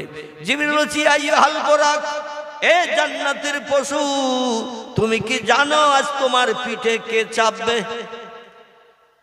বুরাক বলছে, লা ইয়া আখি জিবরিল, রাতের বেলা জান্নাত থেকে পৃথিবীর জমিনে এনেছেন, একটা ঘরের সামনে আমারে দাঁড় করিয়ে রেখেছেন, তারপর একজন ব্যক্তিকে ঘুম ভাঙিয়ে টেনে তুলে আপনি আমার পিঠে উঠতে বলছেন। আমি আল্লাহর জান্নাতের নামি দামি পশু, আমার নাম বোরাক, আমার সম্মান কত, মর্যাদা কত, দাম কত। আর একটা মানুষ উঠবে আমার পিঠে। মানুষ তো সব পৃথিবীতে আল্লাহর হুকুমের খেলাপ করে, আল্লাহর ইবাদত বন্দেগী করে না, আল্লাহর হুকুমের মান্যতা দেয় না। আর সেই মানুষ আমার পিঠে উঠবে, আমি এটা পছন্দ করি না, যাতে আমার পিঠের মর্যাদা নষ্ট হয়ে যাক, তাই আমি পাছা ঘুরিয়ে ঘুরিয়ে নিয়ে যাচ্ছি।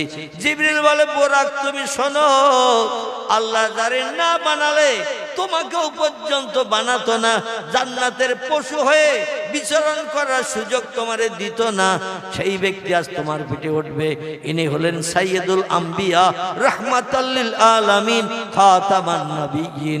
জোরে বলুন একটু সুবহানাল্লাহ। ইনি হলেন দয়ার সাগর, করুণার আধার, সমস্ত পয়গম্বরের শেষ পয়গম্বর, সেরা পয়গম্বর হলেন যিনি, নাম হলো তার মুহাম্মাদুর রাসূলুল্লাহ। তিনি তোমারই পিঠে উঠবে। তোমার পিঠের দাম কত বাড়বে তুমি জানো? এ বুরাক, তুমি জানো তোমার মর্যাদা, দাম জান্নাতের সমস্ত পশুদের কাছে কত শ্রীবৃদ্ধি হবে? পোশাক বলে, লা ইয়া আখি রুহুল আমিন, আল্লাহর ফেরেশতা জিবরিল জানি না। জিবরিল বলছেন, তোমার দাম জান্নাতের সমস্ত পশুর থেকে হবে বেশি। জোরে বলুন সুবহান। জিবরিল বলছেন তোমার দাম জান্নাতের সমস্ত পশু পাখির থেকে বেশি মর্যাদাবান, দাম বেশি হবে। বোরাক বলছেন তাই যদি হয় আজকে রাতের বেলা আল্লাহ যারে না বানালে কিছুই বানাতেন না, সব পয়গম্বরের সেরা পয়গম্বর করে যারে বানিয়েছেন তিনি আমার পিঠে উঠবেন। আমি তত্ত্বটা শুনে খুশি। তো এই রাতের বেলা সব সৃষ্টি ঘুমিয়ে আছে, গভীর রাত, রাত্র দ্বীপ্রহরের পর সব সৃষ্টি দেহের ক্লান্তি দূর করার জন্য ঘুমিয়ে পড়েছে। আর এখন এই রাতের বেলা মুহাম্মদ রাসূলুল্লাহর নাম আমার কাছে আপনি বললেন, আমি শুনলাম ইনি আমার পিঠে চেপে মাহবুদের সঙ্গে দিদার করতে যাবে। দুনিয়ার কোন সৃষ্টি তো দেখতে পাবে না, হুরগেলেমান দেখবে না, ফেরেশতারা দেখবে না, দুনিয়ার কোন জীবজন্তু কীট পতঙ্গ দেখতে পাবে না, সব রাতের গভীর বিশ্রাম করছে, ঘুমিয়ে আছে। আমার পিঠে উঠে সাইয়্যিদুল আম্বিয়া চলে যাবে আল্লাহর সঙ্গে দিদার করতে। আমি এটা পছন্দ করি না। আমি মুহাম্মদ রাসূলুল্লাহকে আমার পিঠে নিয়ে তার উদ্দেশ্য সফল করাবো, গন্তব্যস্থানে পৌঁছে দেব। তো আমার একটা দাবি আছে, রাতের বেলা কাবা আর চাতলে দাঁড়িয়ে আমার একটা দাবি আছে। আমার দাবিটি কি পয়গম্বর মুহাম্মদ রাসূলুল্লাহ মেনে নেবে? জিবরিল বলছে মা সালাকা ইয়া বুরাক, এ বুরাক কি তোমার দাবি বলো? বুরাক বলছে আমার দাবি হলো আল্লাহ যেদিন দুনিয়া ধ্বংস করবেন, কিয়ামত সংগঠিত করবেন, কোটি কোটি মানুষ যেদিন হাসরের মাঠে হাজিরি দেবে, সেই দিন মুহাম্মদ রাসূলুল্লাহ তার উম্মতের উপকারের জন্য হাসরের মাঠে ঘুরে ঘুরে বেড়াবে। একবার মিজানের পাল্লায় যাবে, একবার পুলসিরাতের কাছে যাবে, একবার জাহান্নামের দরজার কাছে যাবে। উম্মতরা জাহান্নামে ফেরেশতারা ঢুকিয়ে দিচ্ছে কিনা, মিজানের দাড়ি পাল্লায় যাবে, আমার উম্মতের নেকি বদির হিসাবটা ঠিক মতো হচ্ছে কিনা, ফেরেশতারা কোনো দুর্ব্যবহার করছে কিনা। আবার পুলসিরাতের কাছে যাবে, আমার উম্মতেরা শেখো পেরিতেজি জাহান্নামের আগুনে পড়ে যাচ্ছে কিনা। এই জন্য নবী হাসরের মাঠে দৌড়াদৌড়ি ছুটাছুটি করবেন। একবার এক এক জায়গায় যাবেন উম্মতদের উপকারের জন্য। সেদিন নবীর ব্যস্ততা সব পয়গম্বর দেখবে, পয়গম্বর উম্মতরা দেখবে। ওই দিন দিবালোকে দিনের বেলা সূর্য উদয় হবে, 50,000 বছরের লম্বা দিন একটা দিন হবে। ওই দিন মুহাম্মদ রাসূলুল্লাহ কোন জানের পিঠে না চেপে আমার পিঠে চেপে যদি হাসরের ময়দানে, হাসরের মাঠে উম্মতদের উপকারের জন্য যদি দৌড়াদৌড়ি ছোটাছুটি আমার পিঠে উঠে করে, আমি সেদিন সন্তুষ্ট হব, খুশি হব। আমার মর্যাদা যে সব পশুদের থেকে সেরা, সেদিন দুনিয়ার কোটি কোটি কোটি কোটি মানুষ দেখার সুযোগ পাবে। নবীকে একটু বলুন হাসরের মাঠে, কিয়ামতের মাঠে, দিবালোকে দিনের বেলা নবী আমার পিঠে চেপে একটু ঘুরবেন কিনা? আমার ভাইরা, জিবরিল আমিন বললেন ইয়া রাসূলুল্লাহ, বোরাক পাছা ঘোরাচ্ছেন কি জন্য? আমি তথ্যটা আপনাকে আবার বলছি। নবী বললেন বলো। বলছে উনি আপনাকে পিঠে করে নিয়ে হাসরের মাঠে মিজানের দাড়ি পাল্লায় তাড়াতাড়ি নিয়ে যাওয়ার জন্য, পুলসিরাতে নিয়ে যাওয়ার জন্য, জাহান্নামের দরজার কাছে নিয়ে যাওয়ার জন্য, আপনার উম্মতরা যাতে বিপদগ্রস্ত না হয় তাই দৌড়ে দৌড়ে এক নিমেষে চলে যাবেন সেই সব জায়গায়। আর সব নবীর উম্মতরা হাসরে দাঁড়াবে, কোটি কোটি মানুষ সেদিন সূর্যের রৌদ্রতাপে দগ্ধ হবে। সেদিন আপনি চেপে থাকবেন ওই বোরাকের পিঠে। এইটাই উনি দেখাতে চাইছেন, মর্যাদা সম্মান শ্রীবৃদ্ধির জন্য। আল্লাহ নবী বলছেন আমার উম্মতের উপকার হবে, আমার উপকার হবে। তাড়াতাড়ি জায়গা পরিবর্তন করে আমার অন্য অন্য জায়গায় যদি নিয়ে যায়, আমি সেদিনও এই বোরাকের পিঠে চেপে আমার উম্মতদের উপকারের দায়িত্ব পালন করব। জোরে বলুন একটু সুবহানাল্লাহ। আমার উম্মতের উপকার যখন করবে, অবশ্যই আমি এই উপকার থেকে আমার উম্মতদের বঞ্চিত করব না, আমি বোরাকের পিঠে চাপবো। জিবরিল বলছেন তোমার দাবি আল্লাহ পয়গম্বর কবুল করে নিয়েছেন। বোরাক সঙ্গে সঙ্গে মাজা নিচু করে দিল, পাছাটা একটু নিচু করে দিল, দিয়ে বলল ইরফা ইয়া রাসূলুল্লাহ, আপনি আমার পিঠে উঠে পড়ুন। জোরে বলুন একটু সুবহানাল্লাহ। আমার ভাইরা, পয়গম্বর বোরাকের পিঠে চেপে বসেছেন। বোরাক দক্ষিণ দিকে পাছা দিয়ে, উত্তর দিকে মুখ দিয়ে, কাবা চাতালের পূর্ব দিকে আমাদের দিকে। আমার ভাইরা, ওই মাকাম ইব্রাহিমের ঘরের পাশে বোরাক দাঁড়ানো, দরজার সামনে দাঁড়ানো। আল্লাহ নবীকে পিঠে তুলে নিয়ে একবার ইসমে আজম পাঠ করে 4 পা তুলে লাফ দিলেন। দেখবেন গরু, ঘোড়া, ছাগল এরা যখন খুব দ্রুত দৌড়ায় দেখবেন 4 পা একসঙ্গে তুলে তুলে দৌড়ায়। আর হেঁটে হেঁটে যখন যায় 2 পা সামনে তোলে, পরে আবার 2টো পিছন থেকে তুলে সামনের পায়ের পাশে দেয়, সামনের পা 2টো আবার সামনে দেয়। এইভাবে আস্তে আস্তে যখন যায় 2 পা তুলে তুলে হাঁটে। আর যখন দ্রুত ছোটে দেখবেন তখন লেজ তুলে যখন দ্রুত ছোটে 4 পা তুলে একসঙ্গে ছুট দেয়। ঠিক বললাম না ভুল বললাম? 4 পা তুলে ছুট দেয়, একসঙ্গে 4 পা তুলে দৌড়ায় লেজ তুলে।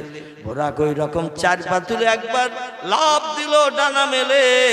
আর কাবা শরীফের চতুর্দিকে পাহাড়, তখন কোনো হেরেমের মসজিদ হয় নাই। এখান থেকে বহুত দিন আগের কথা, 1450 বছর আগের কথা। তখন হেরেমের মসজিদ কমপ্লিট হয় নাই, শুধু কাবা শরীফের চাতল ছিল। সেখানেই মানুষের এসতো, নামাজ পড়তো কাবা শরীফকে সামনে রেখে। আর ওই পাহাড়ের উপর দিয়ে উড়িয়ে চলে গেল 650 কিলোমিটার রাস্তা এক লাফের মাধ্যম দিয়ে। জোরে বলুন একটু সুবহানাল্লাহ। আমাদের দেশের গরু, ছাগল, ভেড়া, দুম্বা যদি লাফ দেয় কমাইল যাবে, কমাইল যেতে পারবে এক লাফে। 3 ফুট 5 ফুট জোরে যদি লাফ দেয় তো 3 ফুট 5 ফুট যাবে। কিন্তু এই বোরাক নামের পশুটি জান্নাতি পশু, 4 পা তুলে একবার লাফ দিল, একে লাফে চলে গেছে উত্তর দিকে 650 কিলোমিটার রাস্তা। এছাড়াও হয়তো আরো বাড়তি যেত, কিন্তু জিবরিল স্টারিং এর ব্রেক চেপে দিয়েছে। মানে চতুষ্পদ জন্তুর পিঠে যখন কোনো সোয়ার থাকে, মানে সোয়ারের পিঠে যখন কোনো সোয়ারি থাকে, ওর হাতে দেখবেন লাগাম থাকে। লাগাম বাঁদিকে টানলে ও বাঁদিকে ঘুরে যায়, ডান দিকে টানলে ডান দিকে ঘুরে যায়। মানে নাকালের মাধ্যম দিয়ে একটা লাগাম হাতে রেখে দেয়, যেদিকে টানে মাথা সেই দিকে ঘুরে চলে যায়। তো জিবরিল আমিন সোজাসুজি টান দিয়েছে।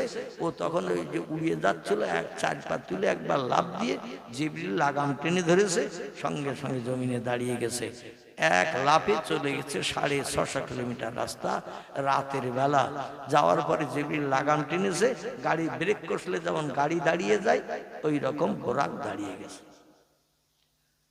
আল্লাহ নবীটাকে বলছেন জিবরিল, মাহবুবকে দেখবো, আল্লাহর সঙ্গে গল্প করবো, আল্লাহ নূরে তাজুলের চেহারা দর্শন করে জীবন ধন্য করব। জীবনের দুঃখ দুর্দশা স্বভাবের কথা বলবো, ঘাত প্রতিঘাতের কথা বলবো। হঠাৎ কেন রাত্রির বেলা গাড়ি থামিয়ে দিলে? জিবরিল বলে, পয়গম্বর, আমি আমার নিজের ইচ্ছায় গাড়ি থামাই নাই। যদি আমি ড্রাইভার, আপনি হলেন যাত্রী, তো আমার কর্তব্য আছে বাম্পার দেখলে গাড়ি একটু স্লো করতে হবে, গাড়া গাড্ডা দেখলে গাড়ি স্লো করতে হবে, প্রয়োজন হলে গাড়ি রাখতেও হয়। এই জন্য আল্লাহর কিছু নির্দেশ আছে পৃথিবীতে, নির্দেশগুলো বাস্তবে রূপদান করতে যে আমাকে এখানে গাড়ি রাখতে হয়েছে। অন্যথায় একটা না আপনারে মাহবুদের দরবারে নিয়ে যেতাম। জোরে বলুন একটু সুবহানাল্লাহ। নবী বলছেন, ভাই জিবরিল, এখানে গাড়ি রাখার কারণ কি? এই রাতের বেলা জিবরিল বলছে, ইয়া রাসূলুল্লাহ, গাড়ি রাখার কারণ যদি শুনতে চান, গাড়ি থেকে একটু নিচে নেমে দাঁড়াতে হবে। এই গাড়ি এখানে লাগাম টেনে কেন দাঁড় করালাম, যদি জানতে চান তাহলে এখানে একটু গাড়ির পিঠ থেকে নেমে নিচে দাঁড়াতে হবে।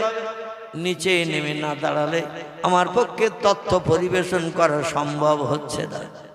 নবী বলছেন, রাতের বেলা কোথায় কোন দেশে এসে তুমি গাড়ি এখন হল করিয়েছো, দাঁড় করিয়েছো তো জানি না, আর নিচে না নামলে তুমি তথ্য দিতে পারবে না। জিবরিল বলল, লা ইয়া রাসূলুল্লাহ, নিচে নেমে না দাঁড়ালে তথ্য দেওয়া অসম্ভব, আমি তথ্য দিতে পারবো না। নবী বললেন, তাহলে তাড়াতাড়ি নামি, কারণ যত দেরি করব আমার মাহবুদের নূরে তাজুলের চেহারা দর্শন করতে আমার দেরি হয়ে যাবে। এই জন্য তাড়াতাড়ি নামি। আল্লাহ নবী বোরাকের পিঠ থেকে নামলেন। যেই নিচে নেমে দাঁড়িয়েছেন পয়গম্বরকে জিবরিল আমিন বলছেন, ইয়া রাসূলুল্লাহ, আপনি এই যে জমিনে নেমে দাঁড়িয়েছেন, জায়গাটা কোন জায়গা কি চেনেন?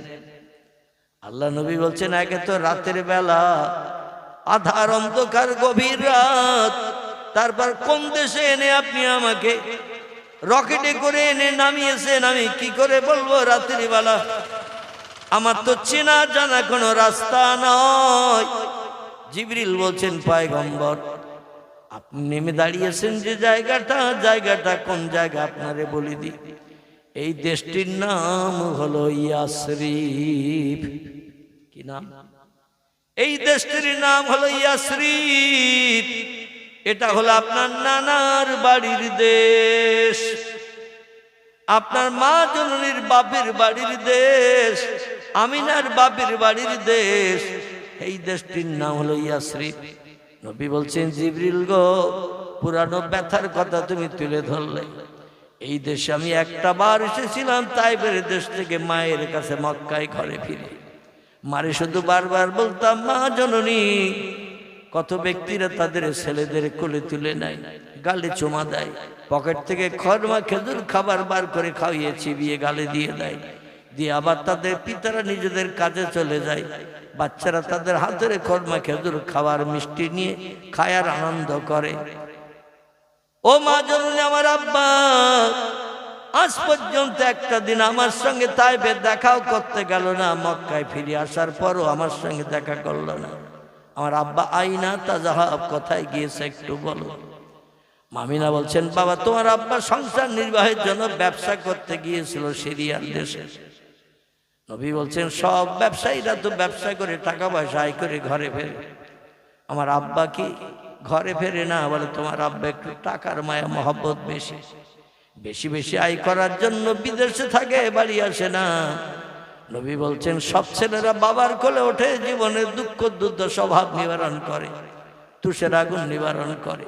আমার জীবনে তুষের আগুন নিবারণ হলো না। এই জন্য আমি বাপকে যদি আমাদের দেশে ফিরে না আসে, আমি নিজে চলে যাব বাপের সঙ্গে, যে দেশে ব্যবসা করতে গেছে।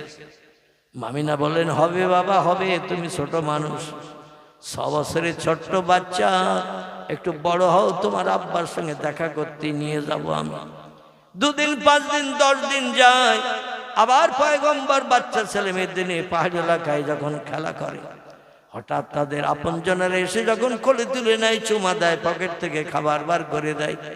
নবী দাঁড়িয়ে দাঁড়িয়ে ফাল ফাল করে তাকিয়ে তাকিয়ে দেখে, বলে আহারে, আমার কত বন্ধুদের পিতা আসছে, চাচা আসছে, আপনজন আসছে, কোলে তুলে নেয়, খাবার দেয়, গালে চুমা দেয়, কপালে চুমা দেয়। আহারে, আমার দুঃখ নিবারণের কেউ নাই। কাঁদতে কাঁদতে দৌড়িয়ে বাড়ি এসে বলে, মা, আমার আব্বা টাকার মোহে পড়ে বিদেশে থাকতে পারে, বাড়ি ফিরতে না পারে, আমি মোহাম্মদকে জ্বালা সহ্য করতে পারি না, আমার নিয়ে চলুন, বাবার সঙ্গে সাক্ষাৎ করতে যাব। মামিনা একদিন শ্বশুর আব্বা জান আব্দুল মুত্তালিবের সঙ্গে কথা বলে আলাপ আলোচনা করে বললেন, মোহাম্মদ বড় ব্যস্ত হয়ে পড়েছে, আমারে নিয়ে যেতে চাচ্ছে তার বাবার সঙ্গে সাক্ষাৎ করতে। আব্দুল মুত্তালিব বললেন, মোহাম্মদের বাবা মারা গেছে, তুমি কি তথ্য দিয়েছ? বলে, লা ইয়া আবি, আমার স্বামী মারা গেছে, মোহাম্মদের কাছে তথ্য দিই নাই। বলে, কেন? বলে, তথ্য দিলে মোহাম্মদের মনটা খারাপ হবে, মনে তুষের আগুন জ্বলবে, হৃদয়ে অন্তরে আঘাত লাগবে যে বাবা দুনিয়ায় বেঁচে নাই, আমার আর জীবনে কোলে নেবে না, গালে চুমা দেবে না, কপালে চুমা দেবে না, খরমা খেজুর খাওয়াবে না। এই চিন্তা ভাবনা করে মোহাম্মদ কাঁদবে, চোখের পানি মোচন করা যাবে না। তা আমি তারে সান্ত্বনা দিয়ে বলেছি, ব্যবসা করতে বিদেশে গেছে, এখনো ঘরে ফেরেনি, তবে আপনার সঙ্গে বলছি, আমার স্বামীর কবর একটু মোহাম্মদকে দেখাবো, যদি অনুমতি দেন তাহলে এই মক্কা থেকে উত্তর দিকে 650 মাইল রাস্তা, আমি চলে যাব একটু বাবার বাড়ির দেশে। আমার স্বামী আব্দুল্লাহ আবু আপ্রান্তরী খেজুর বাগানের পাশে কবরস্থ হয়ে আছেন, আমার দেওর ভাসুরদের মাধ্যম দিয়ে আমার স্বামী কবরস্থ হয়ে আছে। বাবার বাড়ি যাব, 2-5 দিন 7 দিন থাকবো, বিশ্রাম নেব, তারপরে ফিরে আসার পথে বাবার কবর দেখিয়ে মনের দুঃখ নিবারণ করি, আবার সঙ্গে নিয়ে বাড়ি ফিরব। আপনি এখন কাটছেন বাড়ির মালিক, কারণ স্বামী আমার নাই, আপনি অনুমতি দিলে আমার ছেলেটারে নিয়ে যে তার বাবার কবরটা একটু দেখাতে চাই। আব্দুল মুত্তালিব বললেন, নাম নাম ইয়া বিনতি, ও কন্যা সমতুল্য পুত্রবধূ, আমি তোমারে বঞ্চিত করব না। স্বামীর কবর কোন নারীর না দেখার ইচ্ছা হয়? এই জন্য তুমি যাও তোমার ছেলেটারে নিয়ে, তবে মরুভূমির রাস্তা, পাহাড়ি এলাকা। তুমি সুন্দরী যুবতী নারী, একটা মাত্র বাচ্চা তোমার হয়েছে, চেহারা সৌন্দর্য নষ্ট হয়নি, তোমার চেহারা সৌন্দর্যে ভাটা পড়েনি। মরুভূমির পথে, পাহাড়ি এলাকায় বিপদগ্রস্ত হতে পারো। বখাটে যুবকেরা, চরিত্রহীন যুবকেরা, মদখোর মাতালেরা তোমার ক্ষতি করে দিতে পারে। এজন্য তোমার শিশু বাচ্চা মোহাম্মদকে নিয়ে একা যেও না। কারণ আমার একটা যুবতী মেয়ে আছে, নাম তার উম্মে আইমান, আবার আসাহুসিয়ার নামক টাইটেল 2য় বর্ষের কেতাবে পড়ানো হয়। এই কেতাবটির নাম হল আসাহুসিয়ার, বিশ্ব নবীর জীবনী গ্রন্থ। তাতে এই মেয়েটির নাম লেখা হয়েছে আতেকা। কি নাম বললাম? কোন বর্ণনাকারী সিরাতের কেতাবে, সিরাতে ইবনে হিশাম, সিরাতুন নবী, সিরাতে হালাবিয়া, এই সমস্ত কেতাবে মেয়েটির নাম লেখা হয়েছে উম্মে আইমান, আব্দুল মুত্তালিবের মেয়ে। আবার টাইটেল 2য় বর্ষে বিশ্ব নবীর জীবনী গ্রন্থ যে সিরাতের কেতাব পড়ানো হয়, এই কেতাবটির নাম হলো আসাহুসিয়ার। এই কেতাবে লেখক লিপিবদ্ধ করেছে নবীজির ওই যে ফুফু আম্মা ছিলেন, তার নাম ছিল আতেকা।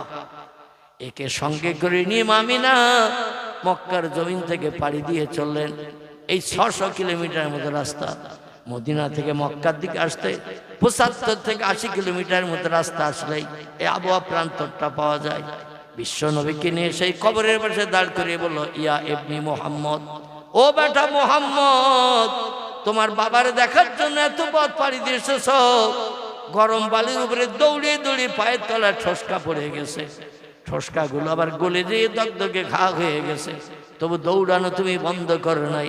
বাপের কোলে উঠবে বলে, বাপের মুখের চুমা খাবে বলে, বাপের মুখে সান্ত্বনা পাবে বলে দৌড়িয়ে দৌড়িয়ে এই পথ পাড়ি দিয়ে এসেছ।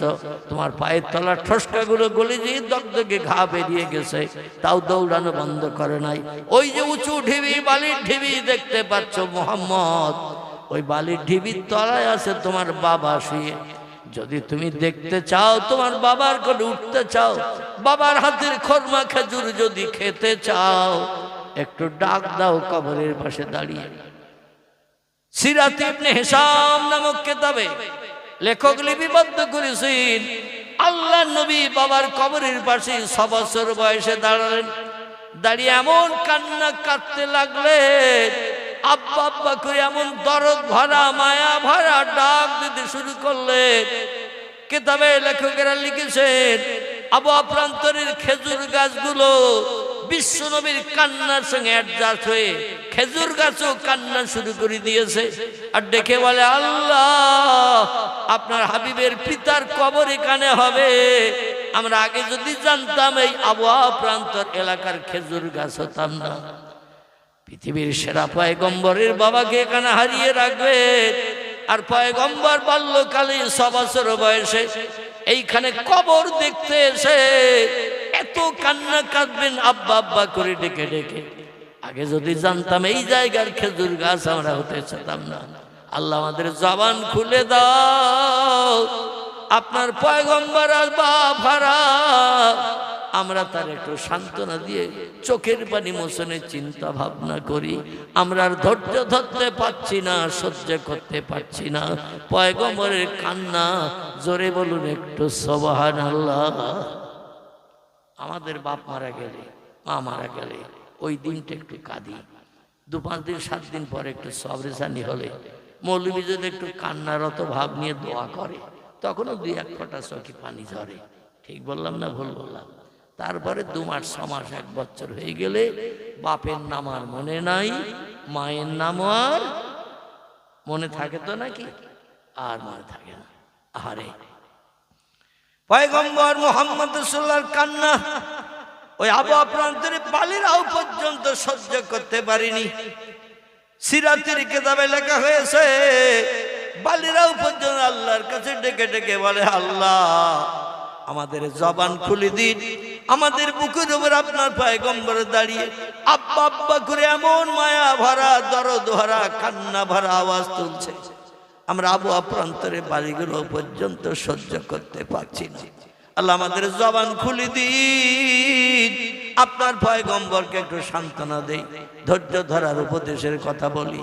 আমরা আগে যদি জানতাম আবহাওয়া প্রান্তরে পয়গম্বরের বাবা কবরস্থ হবে, এই জায়গার বালি আমরা হতে চাইতাম না, অন্য কোন জায়গার বালি বানাতেন, আমরা তাতেই খুশি হয়ে যেতাম। জোরে বলুন একটু সুবহানাল্লাহ। বিশ্বনবী মুহাম্মদ রাসূলুল্লাহ আব্বা বলে বলে ডেকে ডেকে যখন কাঁদছে, মামিনা স্বামী হারা বিধবা, তিনি কাঁদতে কাঁদতে আছাড় খেয়ে পড়েছেন পয়গম্বরের পাশে স্বামীর কবরের ধারে। আল্লাহ নবী হঠাৎ করে একটা শব্দ শুনলেন, একটা মানুষ দাঁড়িয়ে দাঁড়িয়ে কাঁদছিলেন, তিনি হলেন পয়গম্বরের মা। যেই পড়ে গেলেন একটা শব্দ হয়েছে, আল্লাহর পয়গম্বর একটু চোখ হালকা করে দেখলেন, তার জনম দুঃখিনী মা আব্বার কবরের পাশে গরম বালির উপরে শুয়ে পড়েছেন, নড়ে না চড়ে না, কোনো কথা বলে না। বিশ্ব নবী কান্না বন্ধ করে মায়ের পাশে, মায়ের মা ধরে মাথা নাড়া দিচ্ছেন, এ মা জননী আর বাবার কাছে আসতে চাইব না, বাবার নাম আর করব না, আপনি গরম বালির উপরে শুয়ে থাকবেন না। গরম বালির উপরে আমি হেঁটে হেঁটে আমার পায়ের তলায় ঠোসকা পড়ে গিয়েছিল, গরম বালিতে দৌড়িয়ে দৌড়িয়ে ঠোসকাগুলো গলে যে দগদগে ঘা বেরিয়ে গেছে, শুধু বাবার কবর দেখব, বাবার চেহারা দেখব, বাবার কোলে উঠব, বাবার কাছে মনের দুঃখের কথা জানাবো, এই চিন্তা ভাবনা নিয়ে এত দূরের পথ মক্কা নগরী থেকে উত্তর দিকে চলে এসেছি। বালির উপরে আর আপনি শুয়ে থাকবেন না গো মা, আপনার পিঠেও ঠোসকা পড়বে, আপনার পায়েও ঠোসকা পড়বে, হাতও ঠোসকা পড়বে। সূর্য রৌদ্র তাপ দিচ্ছে, সারা মরুভূমি ফাঁকা, ছায়া নাই ছায়া নাই, কেবল বাবলা গাছ আর খেজুর গাছ ছাড়া। ও মা জননী, বাবার কবরটাও তো ফাঁকা জায়গায়, এখানকার বালি উত্তপ্ত হয়ে গেছে দুপুর রৌদ্রে, আর শুয়ে থাকবেন না, তাড়াতাড়ি উঠে পড়ুন, আমাকে নিয়ে একটু দাদুর কাছে নিয়ে চলুন, আমি আর আবহাওয়া প্রান্তরে আপনারে নিয়ে কোনোদিন এইভাবে কষ্ট দিতে আসবো না। বিশ্ব নবী মায়ের মাথা ধরে নাড়া দেয়, আল্লাহ নবীর মায়ের মাথা যেদিকে নাড়া দেয় সেদিকে ঘুরে যায়। বিশ্ব নবী মুহাম্মদ রাসূলুল্লাহ আম্মা আম্মা করে কান্না শুরু করে দিলেন। একদল ব্যবসায়ীরা ব্যবসা করে সিরিয়া থেকে ওই ইয়াসরিবের উপর দিয়ে চলে আসছিলেন মক্কা নগরীর দিকে। আসতে গিয়ে দেখেন একজন নারী উম্মে আইমান কিংবা আতেকা, আরেকজন হলেন নবীজির আম্মা জান, আর মুহাম্মদ রাসূলুল্লাহ মায়ের মাথার পাশে বসে বসে আম্মা আম্মা করে ডাকছেন। আতেকা ডেকে বলছে, মুহাম্মদ আর কান্না করে লাভ নাই, ও মুহাম্মদ আর কান্না করে লাভ নাই, তোমার মা তোমারও বাবার মতো ফাঁকি দিয়ে চলে গেছে। সকলে পড়ুন ইন্না লিল্লাহি ওয়া ইন্না ইলাইহি রাজিউন। মাথা ধরে নাড়া দিচ্ছেন, হাত ধরে টানছেন। মা যখন আর ডাক শুনছে না, বিশ্ব নবী ডাকে সাড়া দিচ্ছেন না, যুবতী নারী উম্মে আইমান মতান্তরে হযরতে আতেকা বুঝতে পারলেন নবীর মাও নবীরে ফাঁকি দিয়ে চলে গেছেন। আর ব্যবসায়ী এসে জিজ্ঞাসাবাদ করছেন, এখানে এই বাচ্চা ছেলেটা কেন কাঁদছে? বলেন আর বাবার কবর দেখতে এসেছিল মক্কা নগরী থেকে, বাবার কবর দেখতে এসে কান্না সহ্য করতে না পেরে ওনার মাও পৃথিবী থেকে ইন্তেকাল করেছেন। ব্যবসায়ী বলল, তাহলে তোমরা এখন যাবে কোথায়? বলে আমরা মক্কা নগরীতে যাব। বলে মক্কা তো এখান থেকে কম বেশি প্রায় 500 কিলোমিটার রাস্তা, এত দূরে তোমরা যাবে কি করে? আর এই যে মারা গেছে নারীটি, এনাকে কি নিয়ে যাবে না কি করবে? বলে আমি এখন দুশ্চিন্তার মাঝখানে পড়েছি, আব্দুল মুত্তালিবের কন্যা, এই নারীকে যদি কাঁধে করে নিয়ে যাওয়া হয় সেও তো দুষ্কর এবং লম্বা দূরের পথ, 10-15 দিন হেঁটে যেতে লাগবে, আর পুষে গলে যাবে, দুর্গন্ধ হবে, পোকা হয়ে যাবে। এই মরা লাশ তো কাঁধে করে নিয়ে 10-15 দিন সূর্যের রৌদ্রে এই মরুভূমির রাস্তায় তো চলা যাবে না। বলে তাহলে অনুমতি দিলে ওই স্বামীর কবরের পাশে ওনার স্ত্রীকেও আমরা কবরস্থ করে যেতে পারি, যদি অনুমতি দাও। হযরত উম্মে আইমান মতান্তরে হযরত আতিকা বললেন, আমি একা, আপনারা যেটা বলছেন এটাই যথেষ্ট ভালো হবে, মরা মানুষ কাঁধে করে নিয়ে তো মক্কায় নিয়ে যাওয়া সম্ভব হবে না, আপনারা স্বামীর কবরের পাশে তার স্ত্রীকেও কবরস্থ করে দেন। এই জন্য পয়গম্বর মুহাম্মদ রাসূলুল্লাহর বাপ মার কবর আবহাওয়া প্রান্তরে একই জায়গায় পাশাপাশি আছে। জোরে বলুন সুবহানাল্লাহ। নবীজি মাকে কবরস্থ করলেন বাপের কবরের পাশে করে আল্লাহর কাছে হাত তুলে বললেন, আল্লাহ, আগে যদি জানতাম আমি মোহাম্মদ বাপ হারা এতিম, আর মা আমারে বাপকে দেখাতে নিয়ে আমাকেও আজকে এতিম করে রেখে চলে যাবেন, তাহলে আমি আর মায়ের সঙ্গে আসতাম না। আল্লাহ, এই মদিনার দেশ, ইয়াসরিবের দেশ হলো নিকৃষ্ট দেশ। এ দেশ আমার কাছে খারাপ দেশ হিসেবে বিবেচিত, কারণ এই দেশ কোনো বাচ্চার কান্নার দিকে লক্ষ্য করে না, বাচ্চার কোনো কান্নার দিকে একবার ফিরেও তাকায় না। আমি বাপ হারা এতিম, আমার মাকে সঙ্গে করে নিয়ে বাপের কবর দেখতে আসলাম, তবু এই দেশ আমার মাকেও কবরস্থ করে দিল। জীবনে আর কোনোদিন আমি ইয়াসরিবের দেশে আসবো না। জোরে বলুন সুবহানাল্লাহ। নবী এই কথাটা বলেছিলেন। আল্লাহু আকবার। সব জলসায় কালেকশন করার মতো সমস্যা খুব। প্রত্যেক জলসার দ্বিতীয়বার কালেকশন, একটা বক্তা রাখতে হবে আলাদা, কারণ কালেকশন করা আমার পক্ষে সম্ভব হয় না। আর আমি কালেকশনে জলসা যাই হয়, কিন্তু এই গ্রামে প্রতিটি প্রোগ্রামে এসে এই শেষবেলা বোঝা আমার ঘাড়ে চাপাবে, আর এই বোঝা টানতে হবে, এ তো সমস্যা খুব। যাই হোক, দেখতে দেখতে অনেক সময় হয়ে গেছে, একটা তো বাঁচতে যায়। 11টায় শুরু করেছিলাম, দেখতে দেখতে একটা বাজতে যায়। নবীজি সাল্লাল্লাহু আলাইহি সাল্লাম বলেছিলেন, আমি ইয়াসরিবে তার আসবো না, কিন্তু জিবরিল আমিন বলছেন, আপনি যেখানে বোরাকের পিঠ থেকে নেমে দাঁড়িয়েছেন এই দেশটা হলো ইয়াসরিবের দেশ। নবী বলছেন, আমি এই দেশে আসবো না বলে পণ করেছিলাম, আর সেই দেশে এনে তুমি আমার আজকে দাঁড় করিয়েছো আল্লাহ দেখার দিনে। জিবরিল বললেন, পয়গম্বর, আল্লাহর হুকুম হয়েছে তাই এনেছে, আল্লাহর হুকুম ছাড়া কোনো কাজ করি না। নবী বলেন, কি হুকুম হয়েছে বলো? বলে, আপনি যেখানে নেমে দাঁড়িয়েছেন এই জায়গাটা রাতের বেলা একটু ভালো করে দেখে নিন। আপনি মেরাজ করে আসার পরে মক্কা নগরীতে যখন ফিরে আসবেন, আল্লাহ কিছুদিন মক্কায় রেখে আপনাকে হিজরত করে এই নানার বাড়িতে সে আসতে বলবেন কলেমার দাওয়াত দেওয়ার জন্য। যে দেশ আপনার কাছে নিকৃষ্ট খারাপ হিসাবে বিবেচিত, মনে ব্যথা দুঃখ দেওয়া, এটা আপনার কাছে ধারণা, কিন্তু এই দেশটা আপনার মুখে হাসি ফুটাবে। আল্লাহর সঙ্গে দিদার করে আসার পরে বহু দেশে মক্কায় থাকতে কলেমার দাওয়াত দিতে গেছেন, কোন দেশের মানুষ কলেমা গ্রহণ করেনি। আর ইয়াসরিবে যখন কলেমার দাওয়াত দিতে আসবেন, হাজারে হাজার মানুষ আপনার হাতে হাত দিয়ে কলেমা পড়ে ঈমান এনে মুসলমান হবে। জোরে বলুন একটু সুবহানাল্লাহ। এই দেশের মানুষই কলেমা পড়বে, আপনার মুখে হাসি ফুটাবে, ইয়া রাসূলুল্লাহ, ইয়া হাবিবাল্লাহ, হুজুর। আর এই দেশে আপনি যখন আসবেন কলেমার দাওয়াত দিতে, এই দেশের জমিনে এই যেখানে দাঁড়িয়ে আছেন এই জায়গায় আপনার বসবাসের ঘর তৈরি হবে। জোরে বলুন একটু সুবহানাল্লাহ। বাকি জিন্দেগি যতদিন বাঁচবেন এই দেশের জমিন আপনি ঘর বেঁধে বসবাস করবেন, আর যেখানে ঘর হবে সেই জায়গাটা এই জায়গা। নবী বললেন, তাই নাকি? বলে, না মহা, এই জায়গায় আপনার বাকি জিন্দেগি বসবাসের জায়গা হবে। আল্লাহ নবী বললেন, আর কোনো তথ্য দেবে নাকি? এই ইয়াসরিবের দেশে যদি দিতে চাও তাড়াতাড়ি দাও, আমি আল্লাহরে দেখার জন্য পাগল পারা হয়ে গেছি। জিবরিল বললেন, পয়গম্বর, এখন আরো দুটো তথ্য আপনাকে দেব। 2 নম্বরের তথ্য হলো, পয়গম্বর আপনি শুনুন, এই যেখানে আপনি বসবাস করবেন ঘর বেঁধে কলেমার দাওয়াত দিতে এসে, এখানে আপনার একজন বিবাহিতা স্ত্রীর ঘর হবে। এই জায়গাটা তিনি অন্য কেউ নন, আপনার মহব্বতের সাথে প্রথম বয়স্কদের ভিতরে হাতে হাত দিয়ে কলেমা পড়ে মক্কা নগরীতে মুসলমান হয়েছিলেন যিনি, তার নাম হলো আবু বকর সিদ্দিক। তারই প্রাণ প্রিয় কন্যা যার নাম হলো উম্মুল মুমিনিন হযরতে মাইশাতুল হুমায়রা। আপনি মদিনায় আসার পরে আয়েশার সঙ্গে আপনার বিয়ে হবে, আর ওই বিয়ের পর আয়েশাকে নিয়ে এই জায়গায় আপনি ঘর বেঁধে বসবাস করবেন 10 বছর। জোরে বলুন একটু সুবহানাল্লাহ। ক বছর? 10 বছর এখানে আপনি ঘর বেঁধে বসবাস করবেন, আয়েশাকে নিয়ে সংসার করবেন। নবী বলছেন, আর কোন তথ্য দেবে নাকি? জিবরিল বলেন, না ইয়া রাসূলুল্লাহ, আল্লাহ আর একটা তথ্য আমারে জানিয়ে দিয়েছেন অ্যাডভান্স, যেটা পৃথিবীর কোনো মানুষ জানে না। আল্লাহ সব খবর জানেন, তিনি জানিয়ে দিয়েছেন এই আয়েশার ঘরের ভিতরে এখানেই বসবাস করতে করতে 10 বছর কাল অতিক্রান্ত যখন হবে, এখানেই আপনার মরণ হবে। আয়েশার ঘরের ভিতরে আপনার মরণ হবে, আর কিয়ামত পর্যন্ত আয়েশার ঘরের ভিতরে আপনাকে কবরস্থ হয়ে থাকতে হবে। জোরে বলুন একটু সুবহানাল্লাহ। আচ্ছা, আমরা কেউ বলতে পারবো মরণ আমাদের কোন জায়গায় হবে? আমাদের কবর কোন বাসতলায় কোথায় হবে? আপনজন আত্মীয় স্বজনদের কাছে দায়িত্ব ছেড়ে দেয়া হয়।